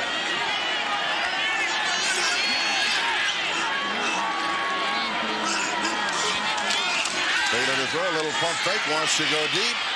does go deep, and he is overthrowing coverage. He's throwing this one away. Lake Dawson, the intended receiver. Lake was picking up double coverage from the SC secondary. Fela read it, and he threw it out of the end zone. It'll be 3rd and 9. Well, Jason Sehorn was not fooled. Watch Lake Dawson. They try to get confused here, but Sehorn backs up right there. They wanted to get them a man-for-man coverage, hoping that the defenders would run into each other. Instead, you find that Jason Sehorn runs into the second row of the Notre Dame band. 56 seconds. That is the time remaining second quarter. 3rd down and 9 at the 29-yard line. If you're thinking of a field goal, Kevin Pendergast has hit from 44 yards. That was last week against BYU at altitude and as long as here is a middle screen to Zellers. Slips a tackle. He's to the 10. He's to the 5. He has scored.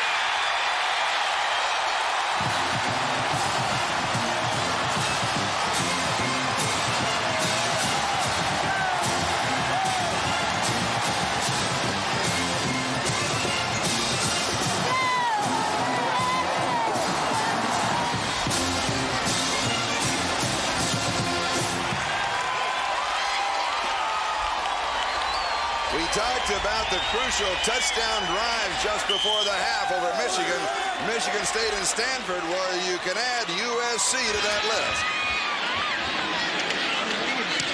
And with the extra point, the margin is back to 21. Notre Dame leads it 28-7. Zeller breaks the tackles downfield. Good job of Fela to get him the ball. Now watch the tackling. Oliver comes right off, and the 5'11", 225-pounder shows his strength. Salmon can't knock him down either, and he's in for the score. You can certainly question as to whether or not SC should have come with the blitz here. Watch, all of these people are going to be coming on the rush. You're going to have 7 people coming, and that's only those few people in the secondary. And once he gets the ball out to Zeller, there's nobody in coverage. Fela knows it as he fades back and realizes that they've got an easy touchdown. 60 yards on the drive, and remember the drive was set up by the kickoff return of Clint Johnson, who took it out to the Notre Dame 40-yard line. The drive 60 yards in 5 plays, the touchdown pass of 29 yards.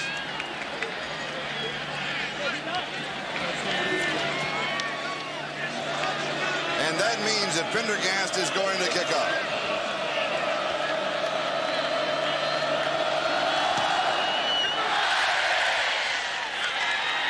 Here is David Dotson to the 15, and he is tripped up and down at the 20-yard line.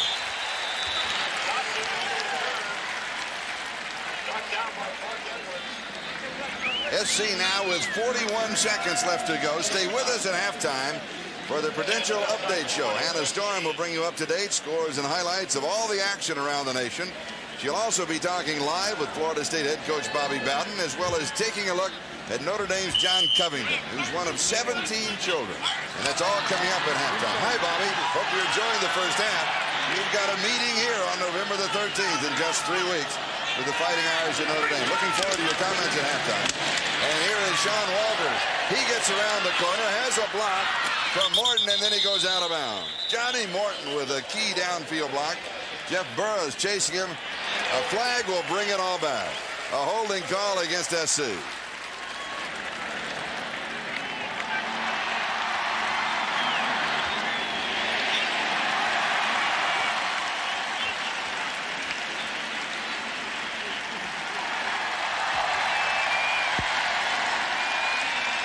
John Sophie, the referee.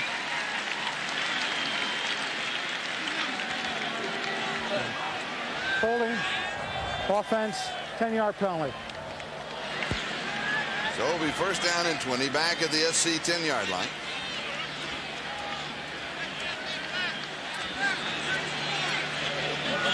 Robinson, in his first tenure as head coach at USC, was known, of course, for student body right. And that, of course, the tailback you in the running attack. And he said, I'll guarantee you this year we'll run student body right. And just as many times we'll run student body left. But right now they need to put it back in the air, as Rob Johnson showed on his touchdown drive. Well, they may just run out the clock. They'll stay with Walters. They don't want to make a mistake here. As Sean Walters is decked by John Covington, who you will meet at halftime, along with Justin Goheen. The ball at the 15-yard line. And so SC will let the clock run down. They're out of timeout. A first half completely dominated by Notre Dame. And in the first half, Notre Dame has scored every time they had the football. And that makes it official. It is halftime. Notre Dame 28, SC 7. Let's go down to John Dockery. Thank you, Charlie. John Robinson, problems stopping the run of Notre Dame. Can you do it in the second half? What will you do differently? Well, we've got to find a way to come back and win this game. I think we can move the ball offensively. We just haven't stopped them.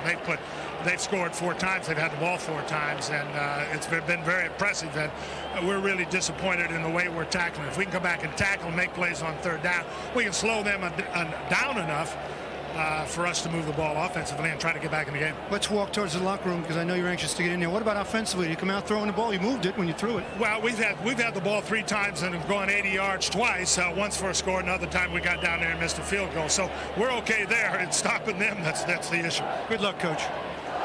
And so John Robinson, optimistic, but still with his work cut out. Notre Dame leads at halftime, 28-7. So right now, let's go to Hannah Storm in New York and stay with us for the Prudential Update Show. Hannah? Welcome back to Notre Dame football, presented by GE at halftime. As we start the second half, the University of Southern California trails by 21 points. So let's flash back to 1974, the matchup between these two teams. Notre Dame led by 18 at the half, and Anthony Davis took the second half kickoff. He went 102 yards for the touchdown. He finished with 4 touchdowns on the day as the Trojans scored 55 unanswered points to beat the Irish 55-24. USC would go on that year to win the national championship. Now that is a flashback, but the Trojans really have their work cut out for them if they can do that this afternoon against Notre Dame, the #2 team in the country, and they certainly proved that in the first half today. Well, John Robinson hit it on the head. They're doing okay offensively. We mentioned Rob Johnson's numbers. He's throwing well, but they can't seem to stop Notre Dame. 4 drives, 4 touchdowns. That says it all. The rushing attack of Notre Dame has been overwhelming. Overwhelming because they've been able to dominate the line of scrimmage. The front 5 for Notre Dame has just been pushing the USC people off the ball, and that's the reason why they have 200-plus yards at halftime. All right, let's look at the statistics in the first half. Presented to you by GE, the halftime stats, and look at the rushing numbers. Woo. Rushing numbers, that's what stands out. That's the reason the score is 28-7. All right, to look at the halftime statistics, and now let's join John Dockery. Coach, did you expect your the running game to be so dominant in the first half for you? You never know you go into this ball game. That was our game plan. We felt we had to. It's only a half a game. I thought we'd play a little better on defense. We've got to play better the second half. Do you continue with the same game plan, running the ball against them? Well, we're just going to try to do whatever we have to do in order to win, you know, run or throw. Thank you, Coach. Thank you. The point is well made. It is only half a ball game, even though the Fighting Irish dominated the first half and lead at halftime by a score of 28-7. SC won the toss. They deferred.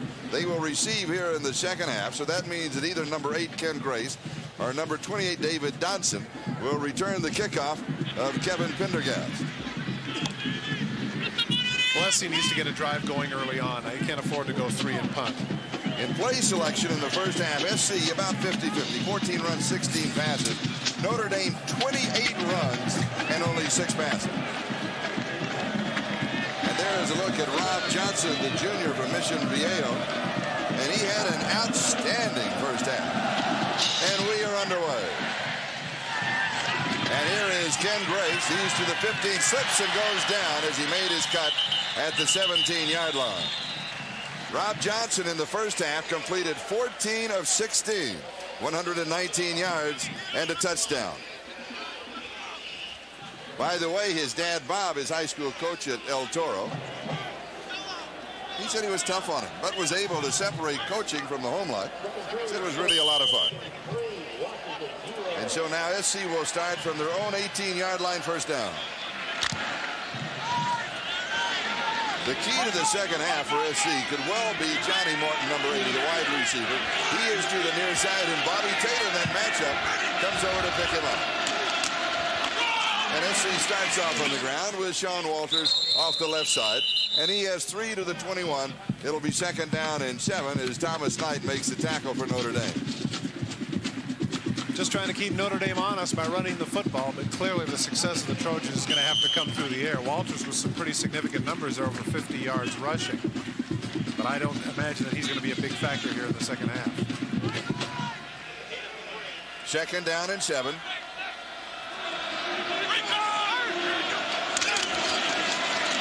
And here is Walters again, this time to the right side for Sean. And he is out to around the 23, maybe the 24. Greg Lane, the senior from Austin, Texas, the cornerback, moves up and makes the stop. We'll take a look. Running to the right side, cuts to the outside, and Lane comes up in support. Just a little bit right there, the help from the defensive lineman. But Lane, one of the least recognized members of the Notre Dame secondary, but he actually prefers it that way. Not somebody who goes for a lot of attention, just does his job and is content to do his job well. Third down and 5. 5 in the secondary for Notre Dame. Johnson to throw, has good protection. Pass is incomplete. Johnny Morton right in his hands, and he couldn't hold on to it. That was a very catchable ball. What happens here is you overcatch the ball, if that makes any sense. Right in the middle of the field. The timing is a little bit goofed up. He gets the extra protection. Now he finds his own. Watch him jump. Try to overcatch the ball, try and strangle the ball is his description of it when he talked about doing it with Fred Biletnikoff right there. Comes off the hands. Morton knows that's one he should have had. John Stonehouse. This is his second punt of the game. The first one only went 28 yards, has pressure. This is not a good one. And it will be down at the 43-yard line. That is a kick of only 20 yards. Let's go down to John Dockery. Thank you, Charlie. And I'm with one of the all-time great players here at Notre Dame, Alan Page. The successes, I mean, today the College Football Hall of Fame, Pro Football Hall of Fame, Minnesota Supreme Court, so many achievements, Alan. Is there a common denominator, common thread? Well, I think the skills and abilities that are required in one carry over to each one. I mean, the ability to focus, the ability to work hard will allow one to be successful. And I've certainly had a tremendous amount of it. I've been more than fortunate. You certainly have, as we watch this running play by Notre Dame. I want to ask you what you remember most. We've been talking a lot about the rivalry, USC, Notre Dame. What do you remember most about your games here with USC? Well, the years I was here, we only played them once, and I can't even remember who won that one. But the 2 years that we played out there, we lost the first one. We were 9-0 going into that game and lost it, being ahead 17-0 at halftime. And then we came back 2 years later and beat them 51-0. So, well, congratulations on your honor today at halftime. Thank you. Thank you. Oh, he is an outstanding man. What interesting memories that he has. You know, the first memory is the one that we lost. It's that way with everybody. We should remember the victory. Two things that I remember about Alan Page. One is on the professional. He was one of only 2 people to be the National Football League most valuable player as a member of the defense, the other being Lawrence Taylor. And the other is that after his storied career with the Purple People Eaters, he started going to jogging, and he dropped clear down to 218 pounds. Minnesota people felt like he couldn't play anymore at only 220, so what does he do? Gets picked up by the Bears on waivers in 1978, plays another 5 years. What a tremendous athlete. This is a halfback pass by Zellers, and it is caught. Yes, Lee Becton, 35 yards.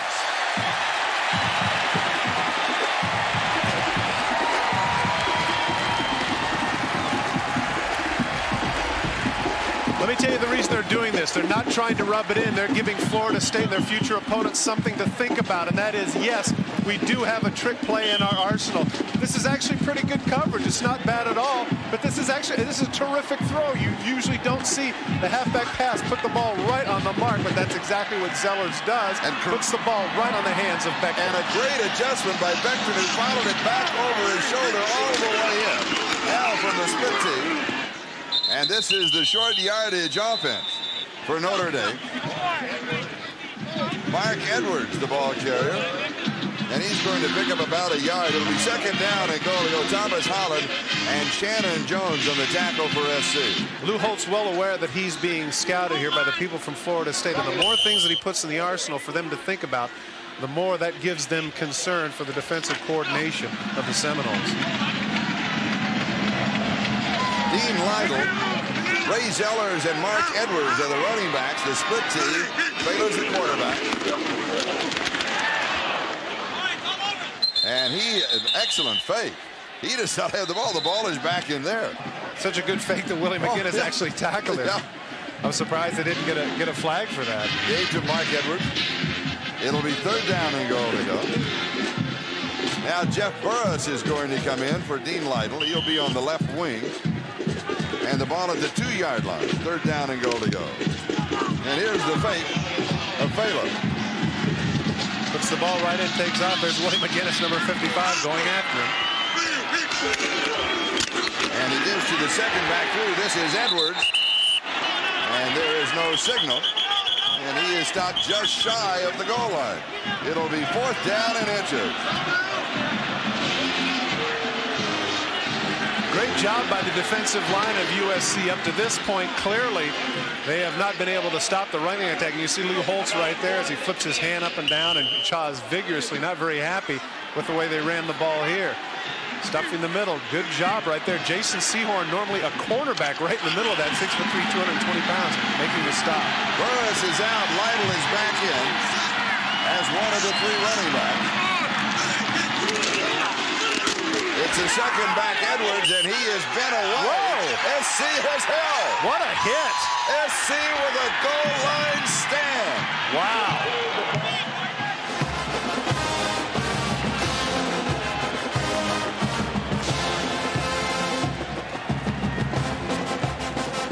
It has been the defense of the Trojans that have turned away the Fighting Irish of Notre Dame.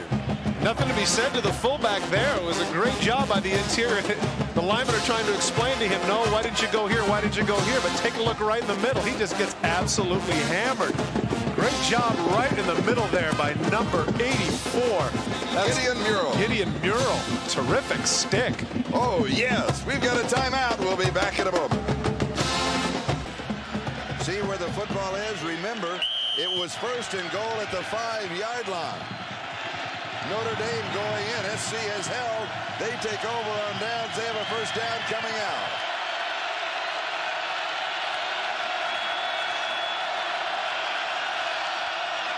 Back to throw from the end zone, and this time he misses.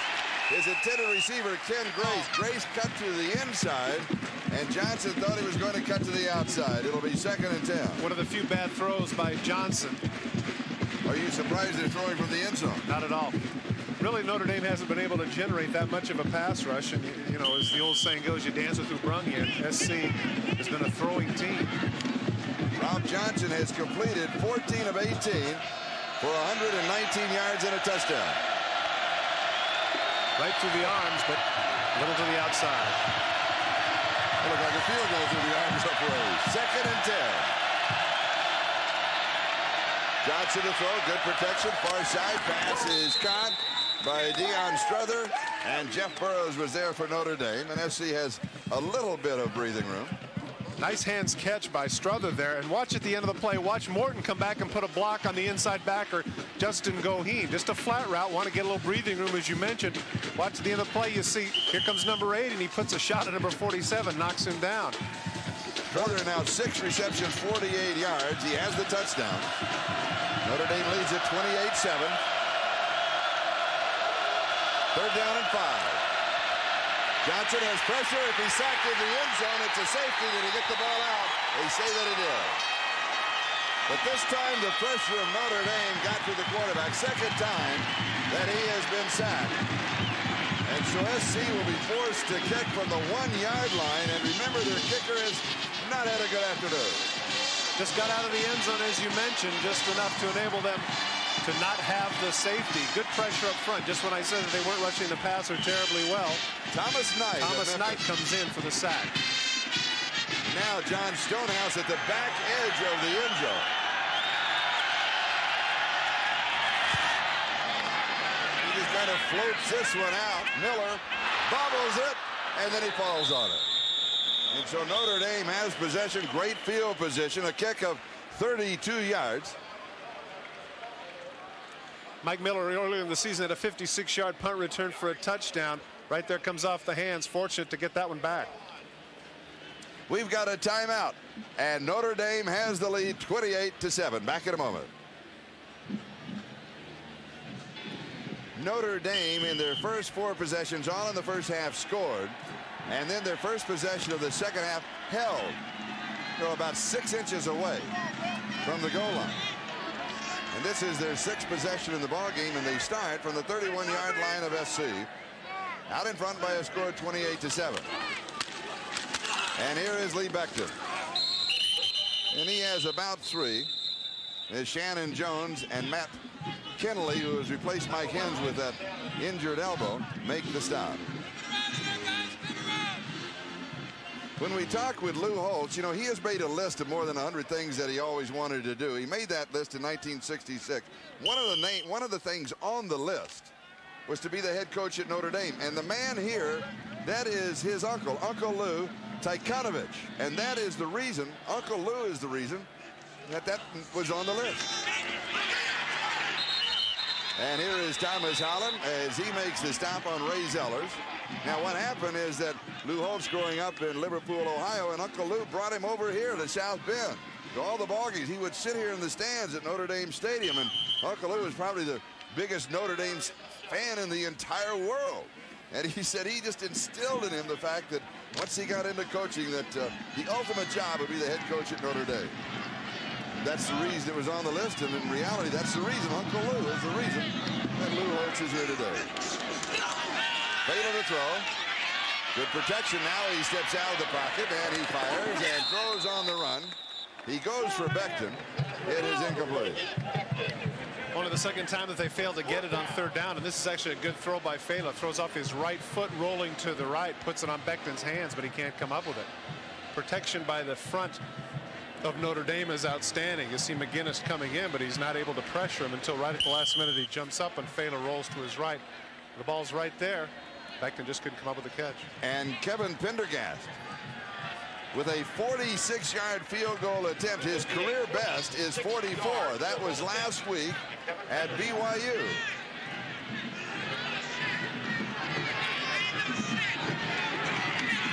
Good snap, good hold. He's got the distance, but he hooks it just to the left. So Pendergast misses. Fela the holder, Lance Johnson the snapper. A little bit wobbly, gets the ball down. There you see the laces pointed to the left. The idea is to have the laces pointed straight ahead. Where the laces are pointed is where the ball ends up going. He hooks it to the left. Had the distance. You know a little bit about hooks. You're the golf guy. Oh, yeah. We'll be back in a moment. Irish fans will remember a man whose likeness graces this season's game ticket. Moose Krause, 60 years here at Notre Dame before dying in December at the age of 79. Moose Krause, 3 times All-American in basketball and football. He played for Rockne, coached with Leahy, hired Ara Parsegan during his 32 years as athletic director. Moose Krause retired in 1981, but he never left the place and the people that he loved. He'll be missed. Strother on the receiving end of the pass from Rob Johnson, and he is dropped in his tracks by Bobby Taylor. It'll go for a gain of 2 to the 30-yard line. It'll be 2nd down and 8. SC in the second half has twice held Notre Dame. And John Robinson said at the beginning of halftime that we've got to stop them and then get our offense on crank. The offense was successful a couple of times in the first half. Once a field goal missed, the other they scored the touchdown. But the ball game dominated by the Irish, and Johnson slips as he goes back. And it will be 3rd down. Did he get stepped on, or did he trip, or just lost his balance? There's all kinds of action going on behind Simmons. Right there, right guard. His foot gets right on top. That's a corn for the next week. That's an owie. Joe set it at the 28-yard line, and it's 3rd down and 10.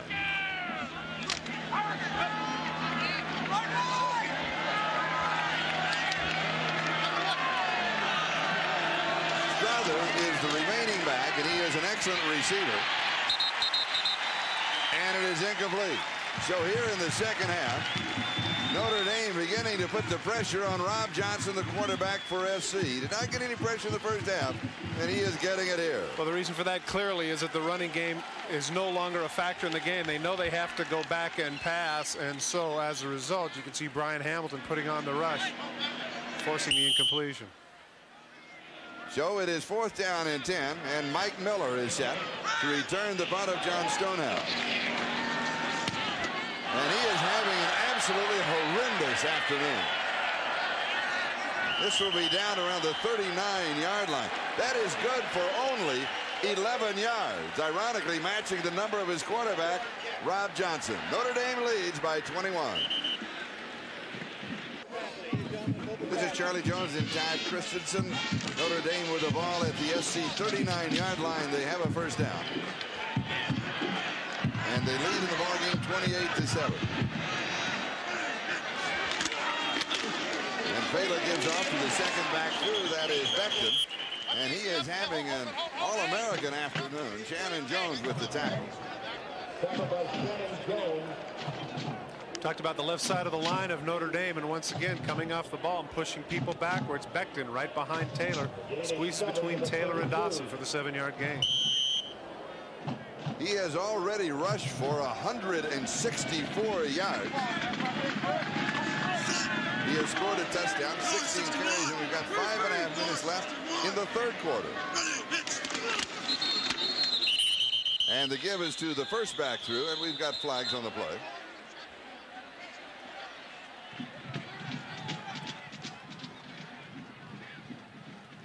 It'll be a procedure penalty against Notre Dame. Is that the first penalty against Notre Dame today? Second? Second. How many of USC have? There's no play. It's a dead ball, false start on the offense. Still second down. Very clean ball game. Only a couple of penalties on each side. Very impressive at the collegiate level. Impressive at any level. Lou Holtz, the coach of Notre Dame, has been emphasizing that. And interestingly enough, in the first 7 games, they've only had 9 turnovers as well, which is an excellent statistic. And today, obviously, they haven't turned the ball over except on bounds. Second down and 8, 37-yard line of SC.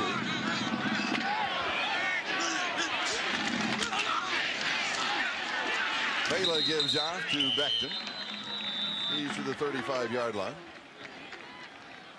So it's going to be 3rd down and 6. In the first half, Notre Dame converted all 8 third down opportunities that they had. Here in the second half, they are 0 for 2. Still not bad on the ball game, 8 for 10.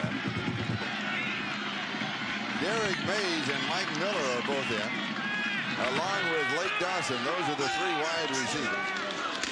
And here is the option. Fela keeps.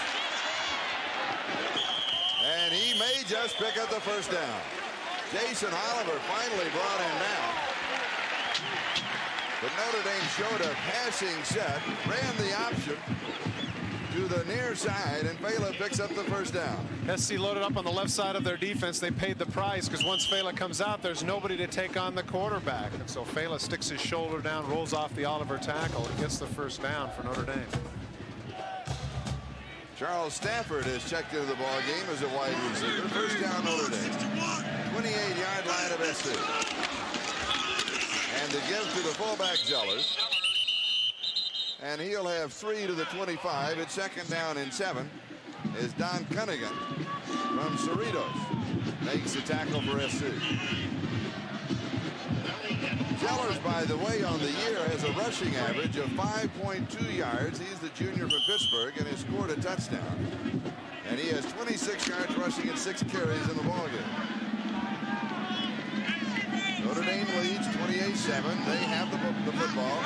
And 3:35 left third quarter. And here's the option to the other side, and the pitch to Becton. Becton cuts back at the 20, is down at the 18. We've got a flag drop down at the 6-yard line. Jason Sehorn makes the tackle for SC. And it will be a holding call against Notre Dame.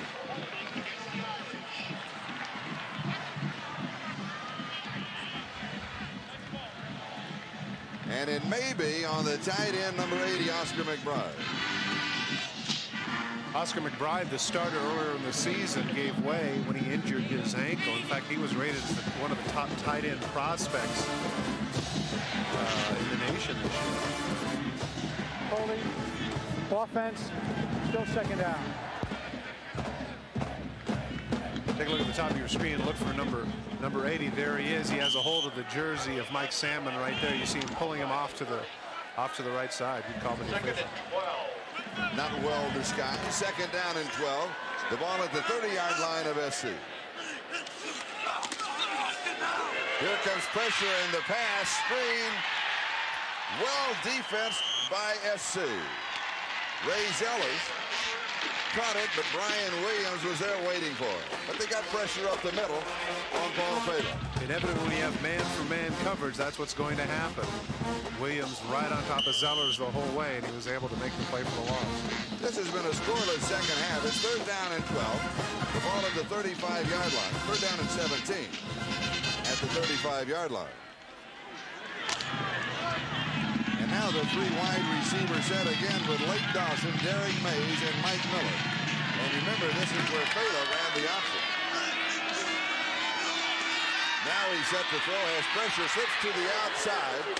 The pass is complete to Miller, and he is going to be wrestled down in his track.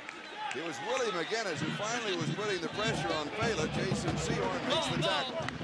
Name we haven't called much here, either in the second quarter or in the second half, as All-American Willie McGinnis cuts to the outside 360 move. Now 360s again and gets in the face of Fela, but Fela's still able to get the ball off.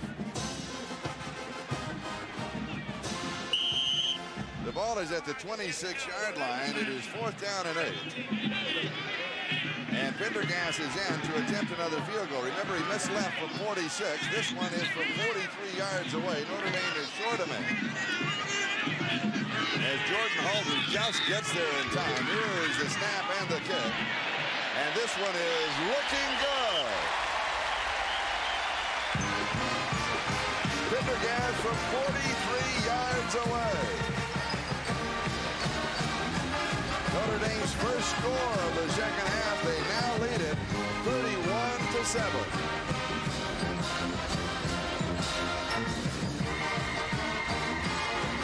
You know what that serves, even though it does give them the 24-point advantage, it also gives Pendergast some confidence heading into some bigger games down the stretch. Now he feels as if he can get the ball out there from beyond 40 yards. You can see a big difference there in the snap and the hold. The lace is facing right towards the goalpost in this case, and that enables Pendergast to get the 44-yarder. So on the year today, he has hit 1 of 2, and on the year he has now hit 11 of 15. And that ties his career best. He, by the way, was not the original kicker for Notre Dame. Their kicker back in '91 was injured, and so what did they do? They drafted him off of the soccer team. They had tryouts, and he was the best. And when SC had the same problem, I asked him that question, why did you draft off the soccer team? He said, are you ready? We don't have a men's soccer team. We've got a women's soccer team. Kevin Pendergast was the MVP of the Notre Dame soccer team last year. And now he'll be kicking off to either Grace or Dotson. And here is Ken Grace. Grace to the 20. Looks for a block and is knocked down around the 26 or the 27-yard line. Ken Grace never played high school football. He was basketball and a track star. In junior college, his friend said, why don't you come out and play? He said, I've never played before. His first offensive play, first time he touched the football, he ran a reverse. He went 80 yards for a touchdown. He said, hey, I like this game.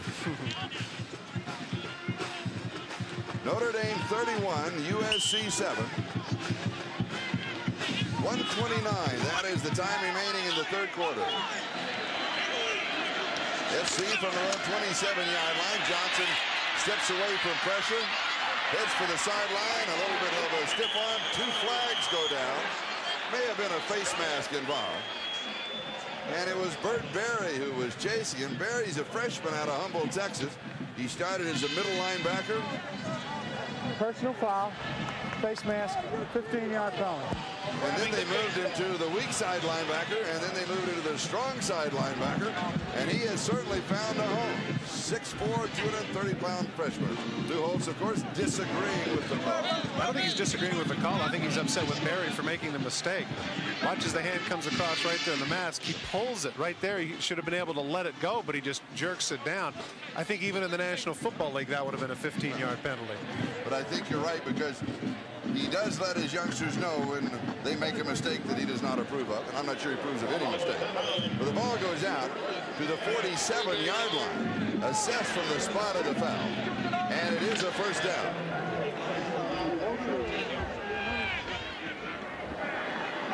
The 15-yard face mask foul. Attached to the end of the run. Johnson's pass is knocked away by Thomas Knight. Outstanding defensive play for the sophomore from Memphis.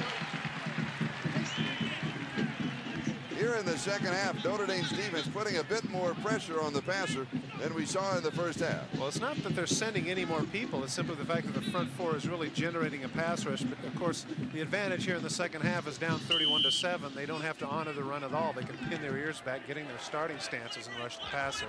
That's why there's more pressure on Johnson here in the second half. Second down and 10. Just over a minute, time remaining third quarter. The pass over the middle, excellent reception, and this is Johnny McWilliams, the H-back, with the nickelback Brian McGee draped all over him. Johnson has done a good job utilizing both his tight ends and his H-backs here. As you mentioned, an excellent catch. Has to throw quickly because, again, the pressure is on him.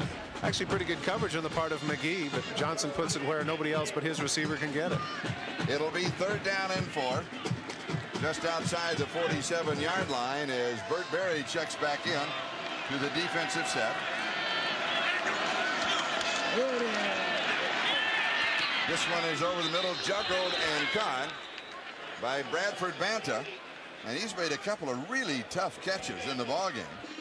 He ran what's called a swirl route. He looks like he's trying to run across, and then he comes back to the ball, catches it in the middle, but appears to be just a little bit short, and I have no doubt that SC is going to go for it here on fourth down. Time runs out. That is the end of the third quarter. Notre Dame leads it 31-7. We'll be right back after these messages from your local station.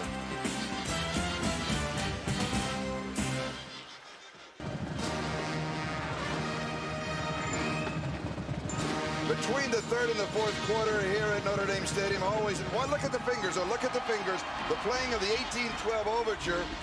The fans help direct it, but they also form an L with the thumb and the index finger in each hand, and that is for Lou Holtz. And they direct and go, Lou. Just another of the many traditions here at Notre Dame Stadium. And here is the fourth down and 1 by USC with the fullback Deion Strother, the ball carrier. And he will pick up the first down. John Robinson, the head coach at the University of Southern California, one of the most personal men you would ever want to meet. I think he makes it fun for his players. It seems like every single player that we talked to used that word. He said fun when they were talking about playing. And, of course, being down 31-7 isn't fun, but he really feels that there are brighter days ahead. Giving him a chance to recruit and do the things that he's used to doing, he feels like he can reestablish SC tradition in the future. He says he wants to come into the Notre Dame game when they are battling for 1 and 2. And this pass is complete to Strother. Strother pulling a Notre Dame player, and that's Bobby Taylor. And he takes it for 6 or 7 yards before Taylor gets out, a total of 16 on the play.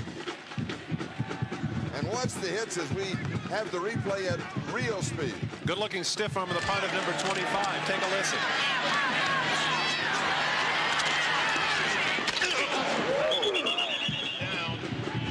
And that, of course, is the replay versus unreal speed. Classic case of where the head goes, the body has to follow. Strother pushed his head down, his body went with it.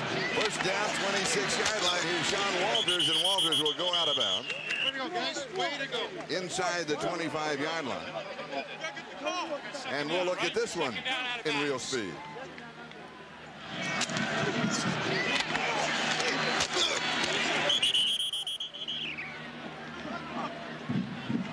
And that is real speed for 2 yards, second down and 8. Can you remember what the hitting was like? No, it's too long ago. Too long ago. I'm anxious to see one at unreal speed. Is there one that we have one of those. Okay, good. Called Super Slick. Johnson to throw. Has pressure. Must step away. He'll be sacked. Good pressure by Brian Hamilton. Third sack for Notre Dame. Ronaldo Wynn also got a piece of it. They, by the way, are 2 of the Chicago 5 youngsters from the Chicago area that have all banded together on defense for Notre Dame. This is what's known as the coverage sack. Plenty of time to throw the ball, and once he goes to his left, coming from behind, making the stick. Another sack, as you mentioned, third for the Irish. Third down and 12. The ball at the 28-yard line. A look at number 48, Ronaldo Wynn. Hurries, knockdown, sacks, and deflection. Deep over the middle, the pass is incomplete to Morton. He thinks that he was held by Jeff Burris. There is no flag. Johnson is going down to complain, and that is going to do absolutely nothing. It'll be fourth down. Take a look at number 80. He's going to be on the post right now. He cuts across right there. He slips and falls. That's himself there. That has nothing to do with Bobby Taylor, so I don't know what his beef is about. He just lost his footing. Taylor that came over behind him, and again, excellent coverage. Taylor on the matchup, and he has done a very good job covering Johnny Morton. Fourth down and 12. The Trojans go for it. Johnson to throw. Good protection. Fires on target. And Ken Grace is spun down. And he is spun down about 9 yards shy of the first down by guess who? Number 21, Bobby Taylor. See John Robinson's reaction, and of course I would agree with him. You got 4th and 12. Why are you throwing about a 5 or 6 yard pass? Johnson steps back, finds Johnson. That's an awful lot to ask for him to spin out of this tackle and go through about 3 or 4 blue shirts to get the first down. And by the way, Bobby Taylor has not been beaten for a touchdown this year.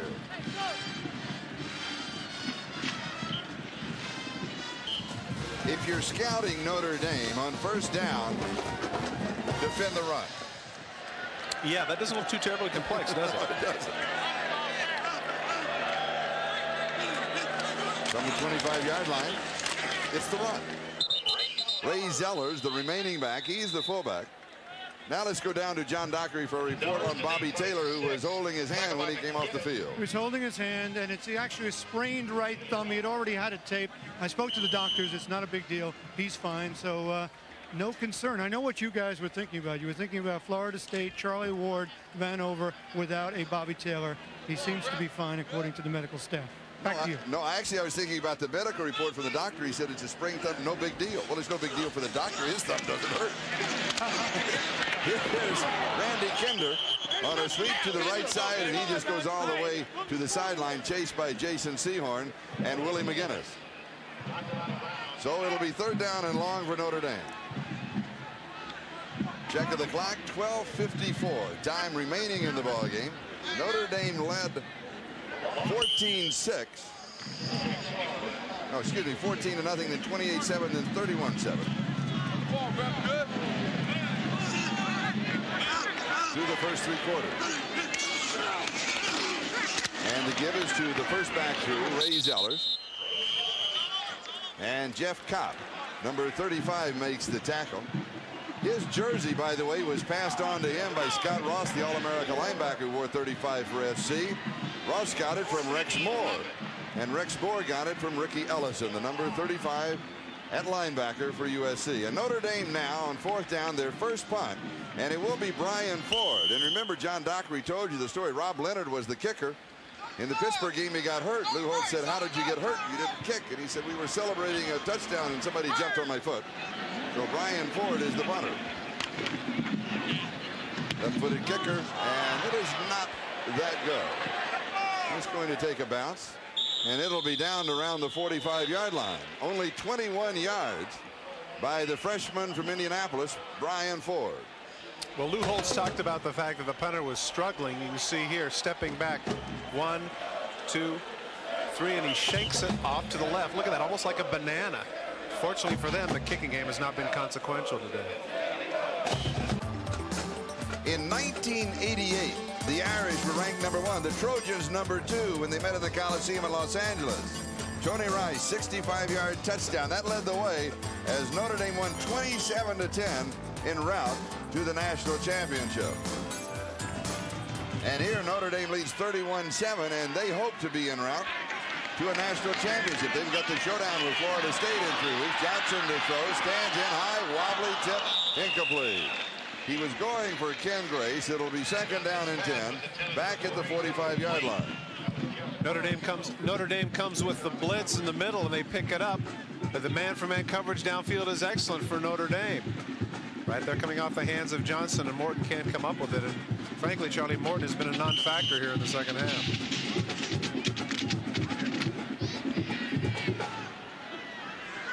Second down and 10. The numbers on Rob Johnson. 4-man rush by Notre Dame. Everybody drops in coverage, and the pass is incomplete. Bradford Banta. It's a very late flag, but it's actually a good call.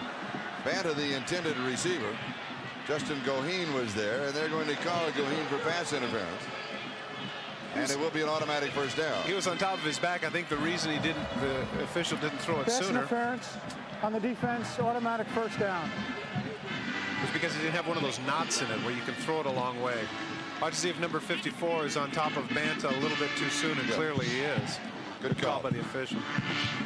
As we check it out with our reverse angle. And the ball spotted at the 39-yard line. And a first down for SC. 11:53. That is the time remaining in the ball game. Notre Dame on top, 31-7. Johnson to throw. He goes deep, and it is pulled down by Johnny Morton. So Morton with the reception, and this time he wins the battle with Bobby Taylor, and truthfully, Taylor has won most of them today. And we're going to bring it back. It'll be a holding call, I believe, against SC. The flag back at the 46-yard line.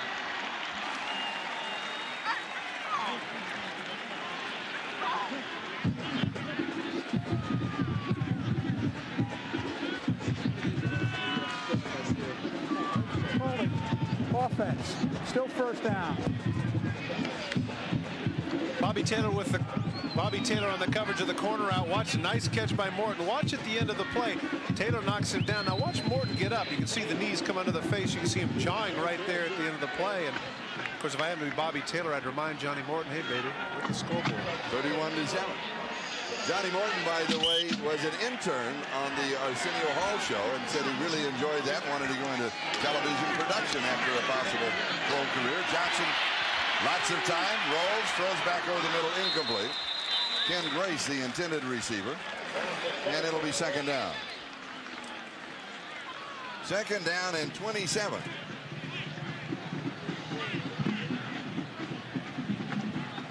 And Johnny Morton's numbers today, 3 receptions, 27 yards. Last catch was in the first quarter. So on the year, he now has 57 receptions.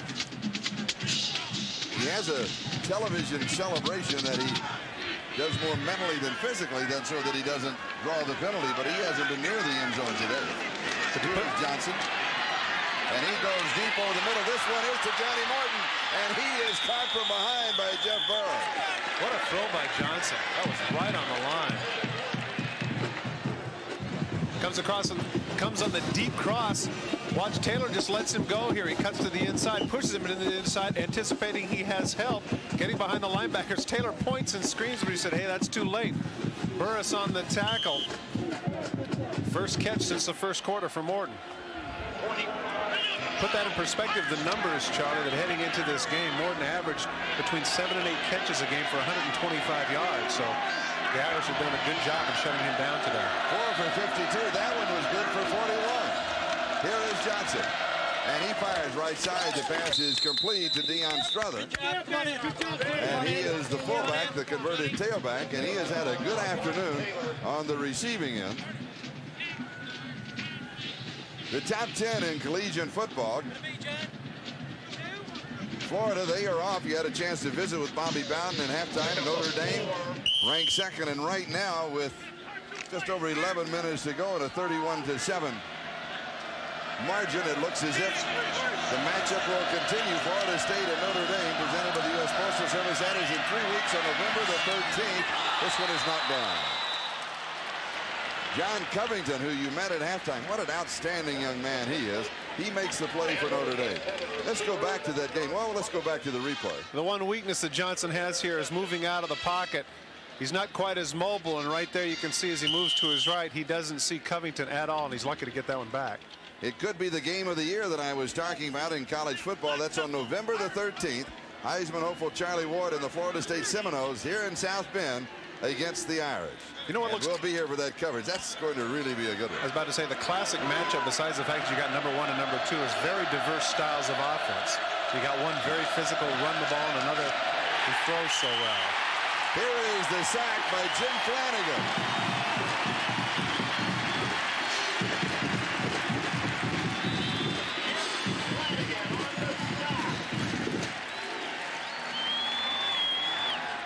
Fourth sack of the ball game by the defense of Notre Dame. And they're doing it with a 4-man rush.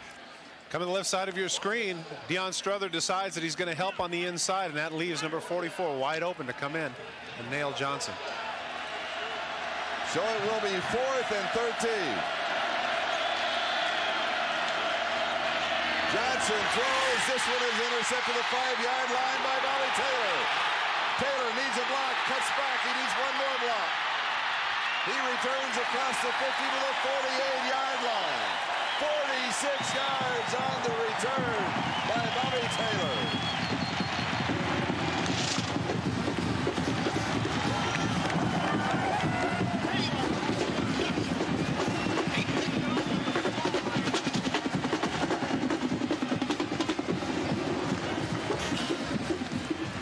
If there's ever a chance for Bobby Taylor to assert the fact that he could be an All-American in the 1993 season, this would be it. Terrible throw on the part of Johnson, throws it right into the hands of Taylor, and he shows some of the same speed his father does here, cutting back against the grain, going over 50 yards before he is dragged down. Interesting point here too, Charlie. We have put out 6'3", 205 pounds. That's absolutely huge for a cornerback. That extra size doesn't seem to bother him much. He reminds me a little bit, if you recall the old days of professional football, and I say old days, back when I was playing, he reminds me a little bit of the dimensions of Mel Blount, the great cornerback of the Pittsburgh Steelers. 8 tackles and that interception and the return for Bobby Taylor today. So actually, you know, we quickly showed you a visual. We can bring that back up a bit premature, perhaps. 9.5 minutes to go. Winning streak, if Notre Dame goes on to win here, they will have a winning streak of 15 games. Florida State 14, with the Seminoles being off today. They, of course, all watching this ball game. They have a matchup in 3 weeks. Here is a flag as Taylor rolls and then throws, and he is dead as he let it go by Willie McGinnis. And we've got a marker back at the 42. Holding, we believe, on Ray Zellers, the fullback.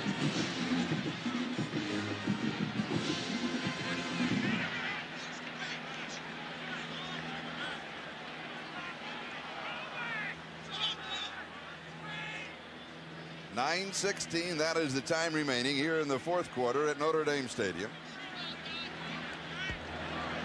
Holding, offense, 10-yard penalty. Still 2nd down.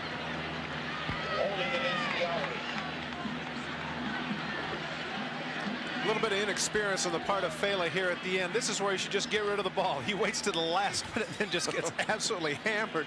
And he's lucky that pop-up of a pass didn't get picked off. And Willie McGinnis, who hammered him, told us yesterday that he stayed in school for his senior year. He wanted another crack at Notre Dame. This SC senior class has never defeated Notre Dame, and it looks as if they're going to go over 4. 2nd down and 30. And here is the reverse to Lake Dawson. Dawson cuts back. He is in trouble.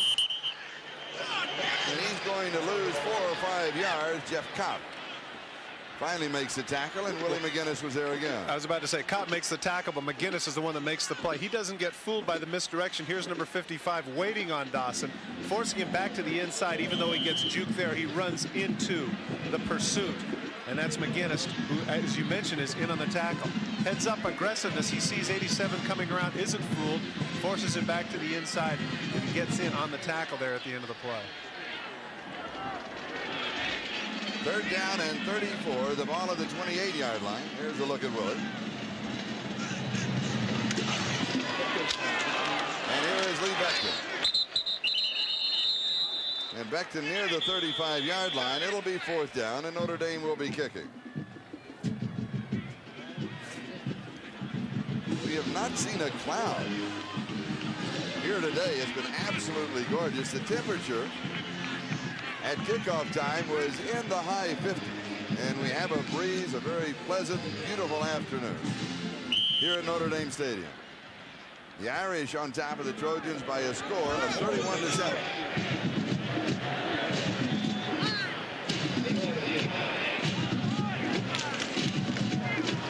And here is the kick by Ford. And it's not very good either. We haven't had great kick. And here is returned by Jason Sehorn. And SC will set up shop in Notre Dame territory. 29 yards on the kick, a 20-yard return, and Brian Ford made the tackle. Now let's join John Dockery somewhere in Notre Dame Stadium. Charlie, I'm up here, way up in the rarefied section, by the scoreboard. Can you see me down the end of the stadium? To the left of the scoreboard. Here I am, yeah, way up here in row 62. Well, actually, there is no row 62, but there will be in 3 weeks when Florida State comes to town. You see, there's no room in the press box, so the pro scouts and the overflow media will have to come up here, sit on these folding chairs, because there's absolutely no space. As a matter of fact, tickets for that game are going for $750 and $1,000 a piece for the November 13th meeting, Florida State Notre Dame. So this is where some of the media will sit. Not you guys, of course, when we come back. John. Yes, I'm here. Save that chair. I figure the chair may be worth $500. At least. What a game that will be, huh? Oh, Bobby yes. Bowden, Charlie Ward Company. Whoa. 3 weeks. And now the last time that number 1 and number 2 at a Notre Dame Stadium, you have to go back to 1968. Purdue was number 1. Notre Dame was number 2. And number 1 won. Purdue won it 37-22. We look forward to that matchup right now. SC trying to get on the board again. Going deep to Morton on target. Johnny Morton pulls this one in from Rob Johnson. It has been a struggle this afternoon for that Johnson to Morton combination. It is starting to show signs of life here in the 4th period. Cuts back to the inside on the short post move. He could have kept his feet. He might have got a little more out of it. There he says something to Taylor again, which makes no sense to me. What's the point? What's the point now to be jawing? His 5th reception for 90 yards in the ballgame. Is that Leprechaun Jr.?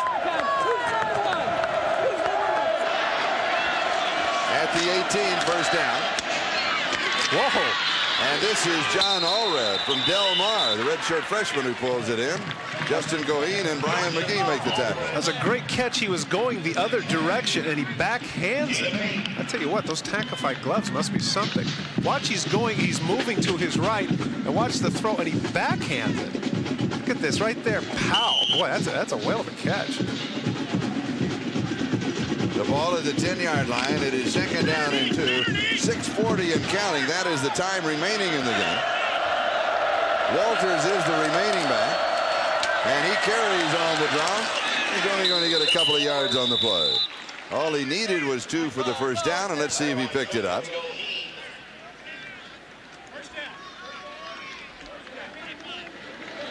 And if he does, it'll be first down and goal to go. And it will be. Rob Johnson. First half numbers and second half numbers, 14 of 16 and 11 of 20. That's a total of 229 yards, 1 touchdown and 1 interception. That's also a total of 40 throws. And rarely do you win when you have to throw the ball 40 times a game. And this pass is complete to Johnny McWilliams, and the H-back goes into the end zone from 8 yards out for the touchdown.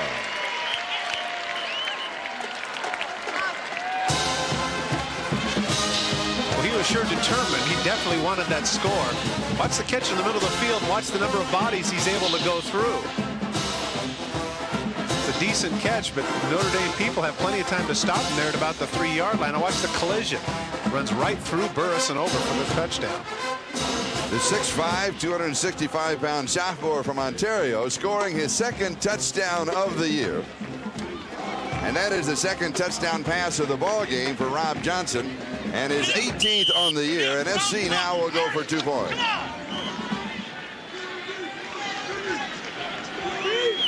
A juxtaposition of numbers, 31 to 13, as they try for 2. 43 yards on the drive in 5 plays. And on the drive, Johnson was perfect, 4 for 4. And he'll throw for the 2-point conversion, and he's knocked down.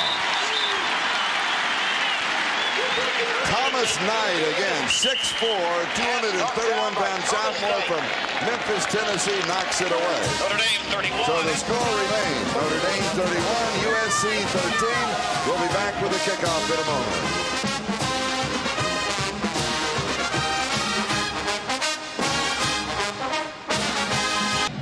6 minutes and 4 seconds left here at Notre Dame Stadium. Notre Dame up by a score of 31 to 13, and we expect USC to try an onside kick. And I got to tell you something, Notre Dame expects it too. They've got their hands group led by number 21 Bobby Taylor right up on the front line.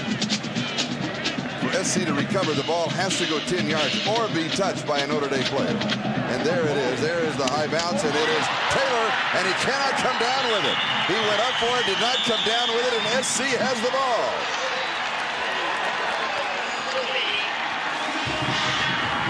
And that is Reggie Perry, who 2 years ago was the starting quarterback for SC here. Well, this isn't that difficult. It takes a bounce. It's right to him. Just catch it right in your chest. Here, he jumps up right there, right in his chest, comes right off his shoulder pad. And as you say, Perry on the spot for the Trojans. Perry was there also underneath. That was Terrell Hopper. And Hopper's the one that gets it, right? And Perry was the second man there, but SC has the ball at the 50. And a first down. Here's pressure. Johnson rolls right. And he does get around the corner. He does not have great speed, I will say that. Everybody was trying to help him get to the corner, and I didn't think he was going to get there. No, that's definitely a 40 time with a sundial. But again, give credit to the Notre Dame secondary. That was forced him out of the pocket. Had plenty of time to throw, but they're doing a good job of coverage. He scrambles for 7, so it will be second down and 3 at the 42-yard line. Tyler Cashman is the H-back. Rory Brown is the remaining back. And the quick out is incomplete to Johnny Morton. So it will be third down and 3 at the 42-yard line. 4-down territory here. Mike Riley's got to be thinking of getting the first down. He might even think of running here because clearly they're in their defensive back mode with the nickel. Might be able to sneak a run in for 5 or 6. And as you watch Lou Holtz pacing up and down on the near sideline here at Notre Dame, someone once in a ball game charted his mileage. It was like 5 miles at the pace. No wonder he's so thin. He gets a complete workout up and down the sideline.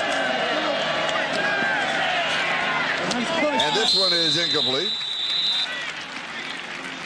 Johnny Morton, the intended receiver, and it's going to be 4th down and 3. Clock is stopped, 5:42. That is the time remaining. Here's an isolated look at Johnny Morton. Trying to get the 3 yards. Bobby Taylor right on top of him, and that's a big body right there between the quarterback and the receiver. Boy, he just looks so tall. You're so used to seeing those quarterbacks that are 5'10", 5'11", 180, 185 pounds. And 6'3", 205 seems almost out of place there at the corner. In 4th down conversions, SC has converted 2 of 3 4th downs over the middle. And this one is caught by Tyler Cashman, the H-back. And SC does it again on 4th down.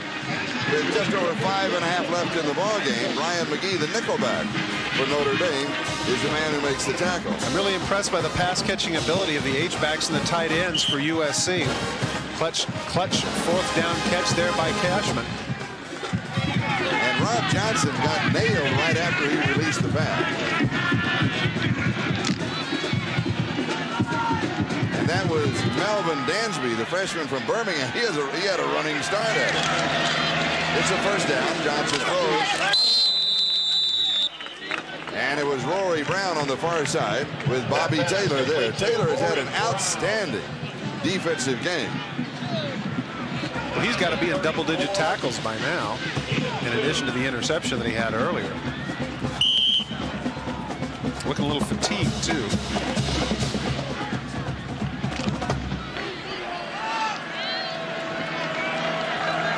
Second down and 8.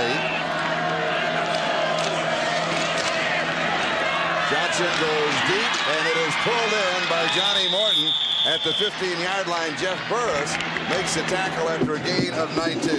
Good hands catch by Morton in the middle of the field, and normally you'd think you'd want to body this one. Watch him extend and backhand it just before he gets hit. This really shows the catching ability of Morton, who now has 6 catches for 109 yards. And here's the interesting thing.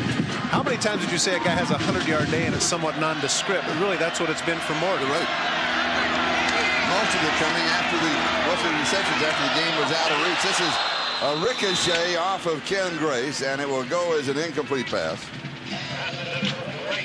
So it will be second down and 10.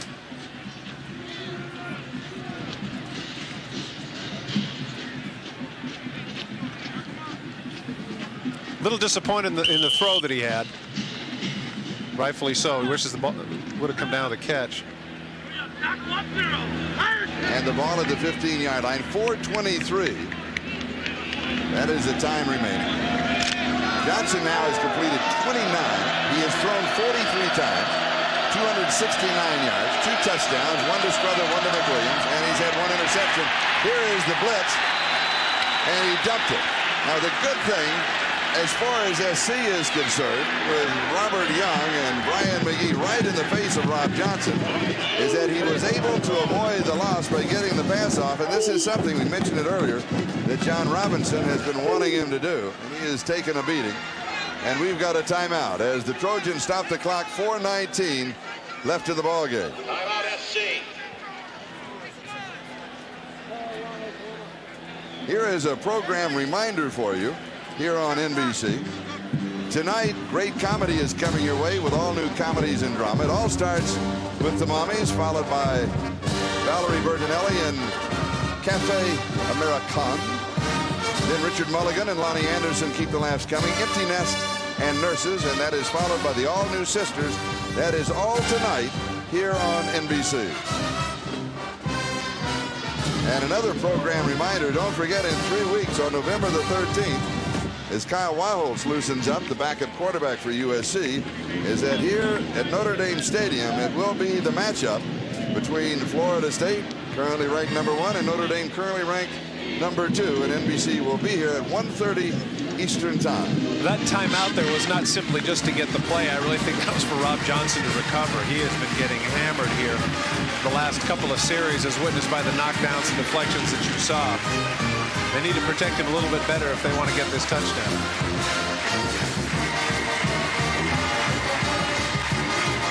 This is 3rd and long. The 12th time in the ball game that USC has faced 3rd and long, and they've converted only 2 of the previous 11 to first down. This one deep over the middle, and it is incomplete. Morton tried to come up with it in the end zone, but he played it off of the grass. Well, Morton had it the first time, but then it came out of his hands. This would have been a splendid catch right in the middle amongst traffic. Coming right at you is number 80. Looks off the free safety, puts the ball right there. Right there he has the ball. There it is, it drops on the ground. Good call by the official as he tries to come up with it and fool him, but he didn't. That was a case there. He shouldn't have backhanded it. He should have made the forehand. Had his thumbs underneath. Remember at the top of the ballgame we said this man, quarterback Rob Johnson, his strength is his accuracy. This one just out of the grass with Tyler Cashman. But throughout the afternoon, he has shown that accuracy in throwing. Particularly on that 3rd down ball. I'm sure that's one that Morton feels like he could have caught. This one's just a little bit too long. He has Cashman on the out. He just throws it a little bit too long for the man who's just a little bit over 6'5". Couldn't stretch out and get it.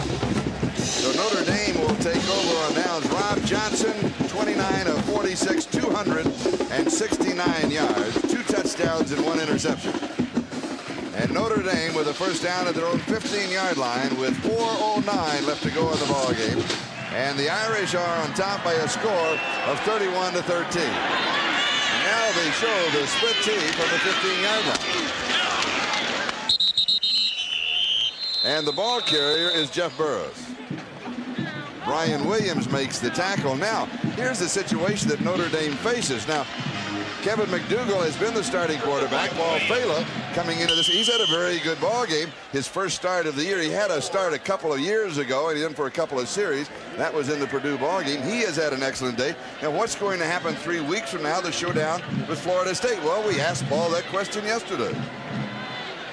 I joked about, you know, flipping the coin. I said, okay, you can take the Michigan game, and I'll take the USC game, and I guess we'll probably do like Russian roulette for the Florida State game. We'll see about that. I don't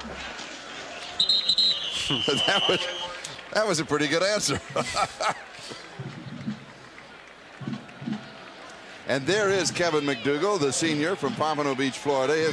Has that shoulder injury. It's his throwing shoulder. He was hit from the backside on a sack with about 8 minutes remaining in the first quarter of the BYU ball game. And Paul Fela said they flew back. They're good friends. They were sitting side by side on the plane coming back, and said there wasn't any question in his mind, because McDougal asked if he would reach up and turn on the light just above the seat. You know, he'd reach up like that. He couldn't even reach up and turn it on. He said, I had to figure then that I would be the starter. Here is Jeff Burris on a sweep to the left side. Well, the theory by most coaches where the quarterbacks are concerned is that you don't, not just quarterbacks, but players in general, you don't lose your position by injury. So Kevin McDougal, who timeout clearly was the starter heading into this game, I would assume that if he can come back healthy and his shoulder's going to be all right, that he would be the starter for the big game. SC takes a timeout. That stops the clock with 2:43. That is the time remaining in the ballgame. Another thing to consider is that after the Navy game this week, there is a bye for Notre Dame, so that could be an advantage for them to have 2 weeks to prepare for that big clash against the Seminoles. And every time we talk with Lou Holtz, and of course, he gets the same question 1,000 times, and that is there a tendency going into this ball game, the rivalry with USC, to look past the game? And he is going to be facing that question again next week. That's right. But I think the way that he motivates his players, I'm not sure they look past the next practice. Yeah. Well, he doesn't give them that luxury. No. Clearly he is the man in charge. Oh, yes. And this man can coach. No question about it. Particularly in the first half. Very impressed with his play calling. The number of different formations, the way he shifted people around, gave different looks even though they're the same plays. 4 drives, 4 touchdowns. That really was the clinching part of this contest. Adrian Gerald will be punting. Now, he is in reality the number 3 punter. He is the backup for the backup. I'm not surprised at this at all, because of course the first punt was absolutely atrocious, and the second was run back 29 yards. So they've got to get something going. And on the snap, it is to the up back, and that is Jeff Burris. Burris to the 45. He's to the 50, the 40, down the sideline, and pushed out of bounds. Jason Sehorn, after a gain of 44, pushed him out of bounds.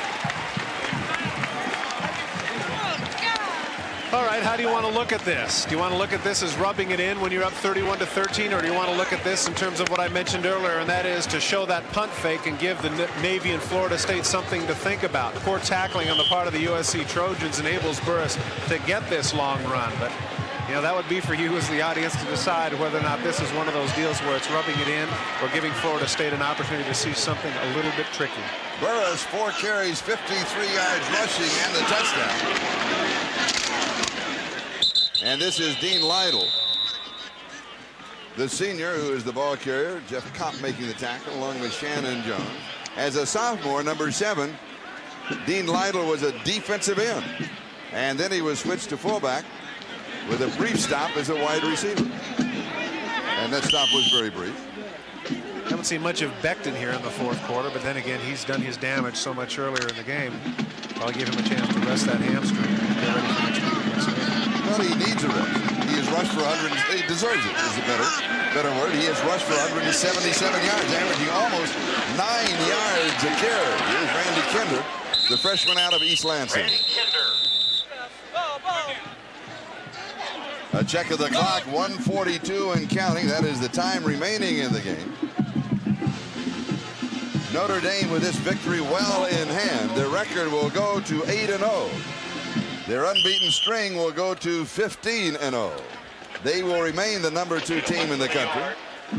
USC will drop back to 500, 4-4. John Robinson in the rebuilding mode for Southern California. He feels they still have a run at the Roses. All they need to do is win the rest of the ballgame. And that's the way that Robinson looks at this one. On the press conference during the week when the writers talked to John Robinson, they said, you have been saying you're going to beat Notre Dame. He said, that's what we're going to do. We're going to beat Notre Dame. I don't want to go into any football game not feeling that we can win. That is the attitude of the head coach in Southern California. And I still love it all. We mentioned it earlier. He was the head coach last time that SC won against Notre Dame, and he had the battle cry, win one for the fat man. And it was his own idea. Notre Dame has 302 yards rushing. Wade Smith is now the quarterback for Notre Dame. And he gives off to Randy Kinder. Or was that Robert Farmer? It was Farmer who was the ball carrier. So some youngsters getting some play right at the end of this ball game. As you see, 28 seconds left on the clock. There will be a measurement. And the change will come out for the measurement.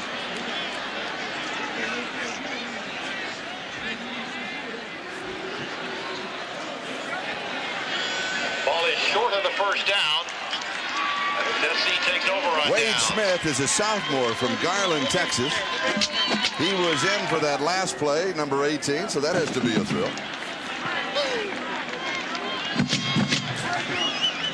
And what did you say? What was that?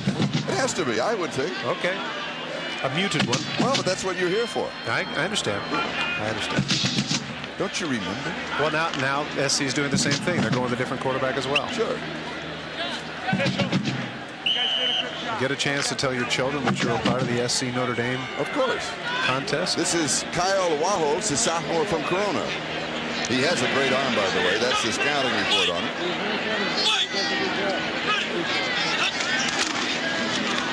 And he is going to handoff to Rory Brown. And Rory roars across the 35 out to around the 37-yard line. That'll be a first down. They'll stop the clock on the first down. 21 seconds left in the ball game. Shane Sadler, the senior from Waterloo, Iowa, for Notre Dame, makes the tackle. But this has been a game dominated from the very beginning by Notre Dame. Lee Becton, on the second offensive play of the ball game, went 70 yards for the touchdown. Notre Dame went up 7-0, then 14-0, then 21-0. And here is Brown again as we'll take the countdown. It is now official. Notre Dame defeats the University of Southern California as Tracy Graham makes the last tackle. The score, Notre Dame 31, USC 13. Notre Dame football presented by GE as the two head coaches meet. And Notre Dame a total offense of 418 yards. Let's go down to John Dockery. Coach, quickly, you dominated the game. Your quarterback, how would you assess his performance? Well, we won the football game. That's the only way I know how to evaluate a quarterback. I thought we were out of sync in the passing game, but we did what we had to do. We didn't do anything dumb or foolish or didn't make many mistakes, and that's just sometimes you have to win that way. Who's your starting quarterback for Navy and then for Florida State? Well, Kevin McDougal was #1 coming into the game. If he's healthy and continues to improve, we'll go from there. But right now, I'm not going to even make that decision. I thought Paul did a great job. We're happy for him, but Kevin's still #1 in my mind. Okay, Coach. Good luck. Charlie? The final, once again, Notre Dame 31, USC 13. And now let's go to Hannah Storm in New York for the Prudential Update Show. Hannah?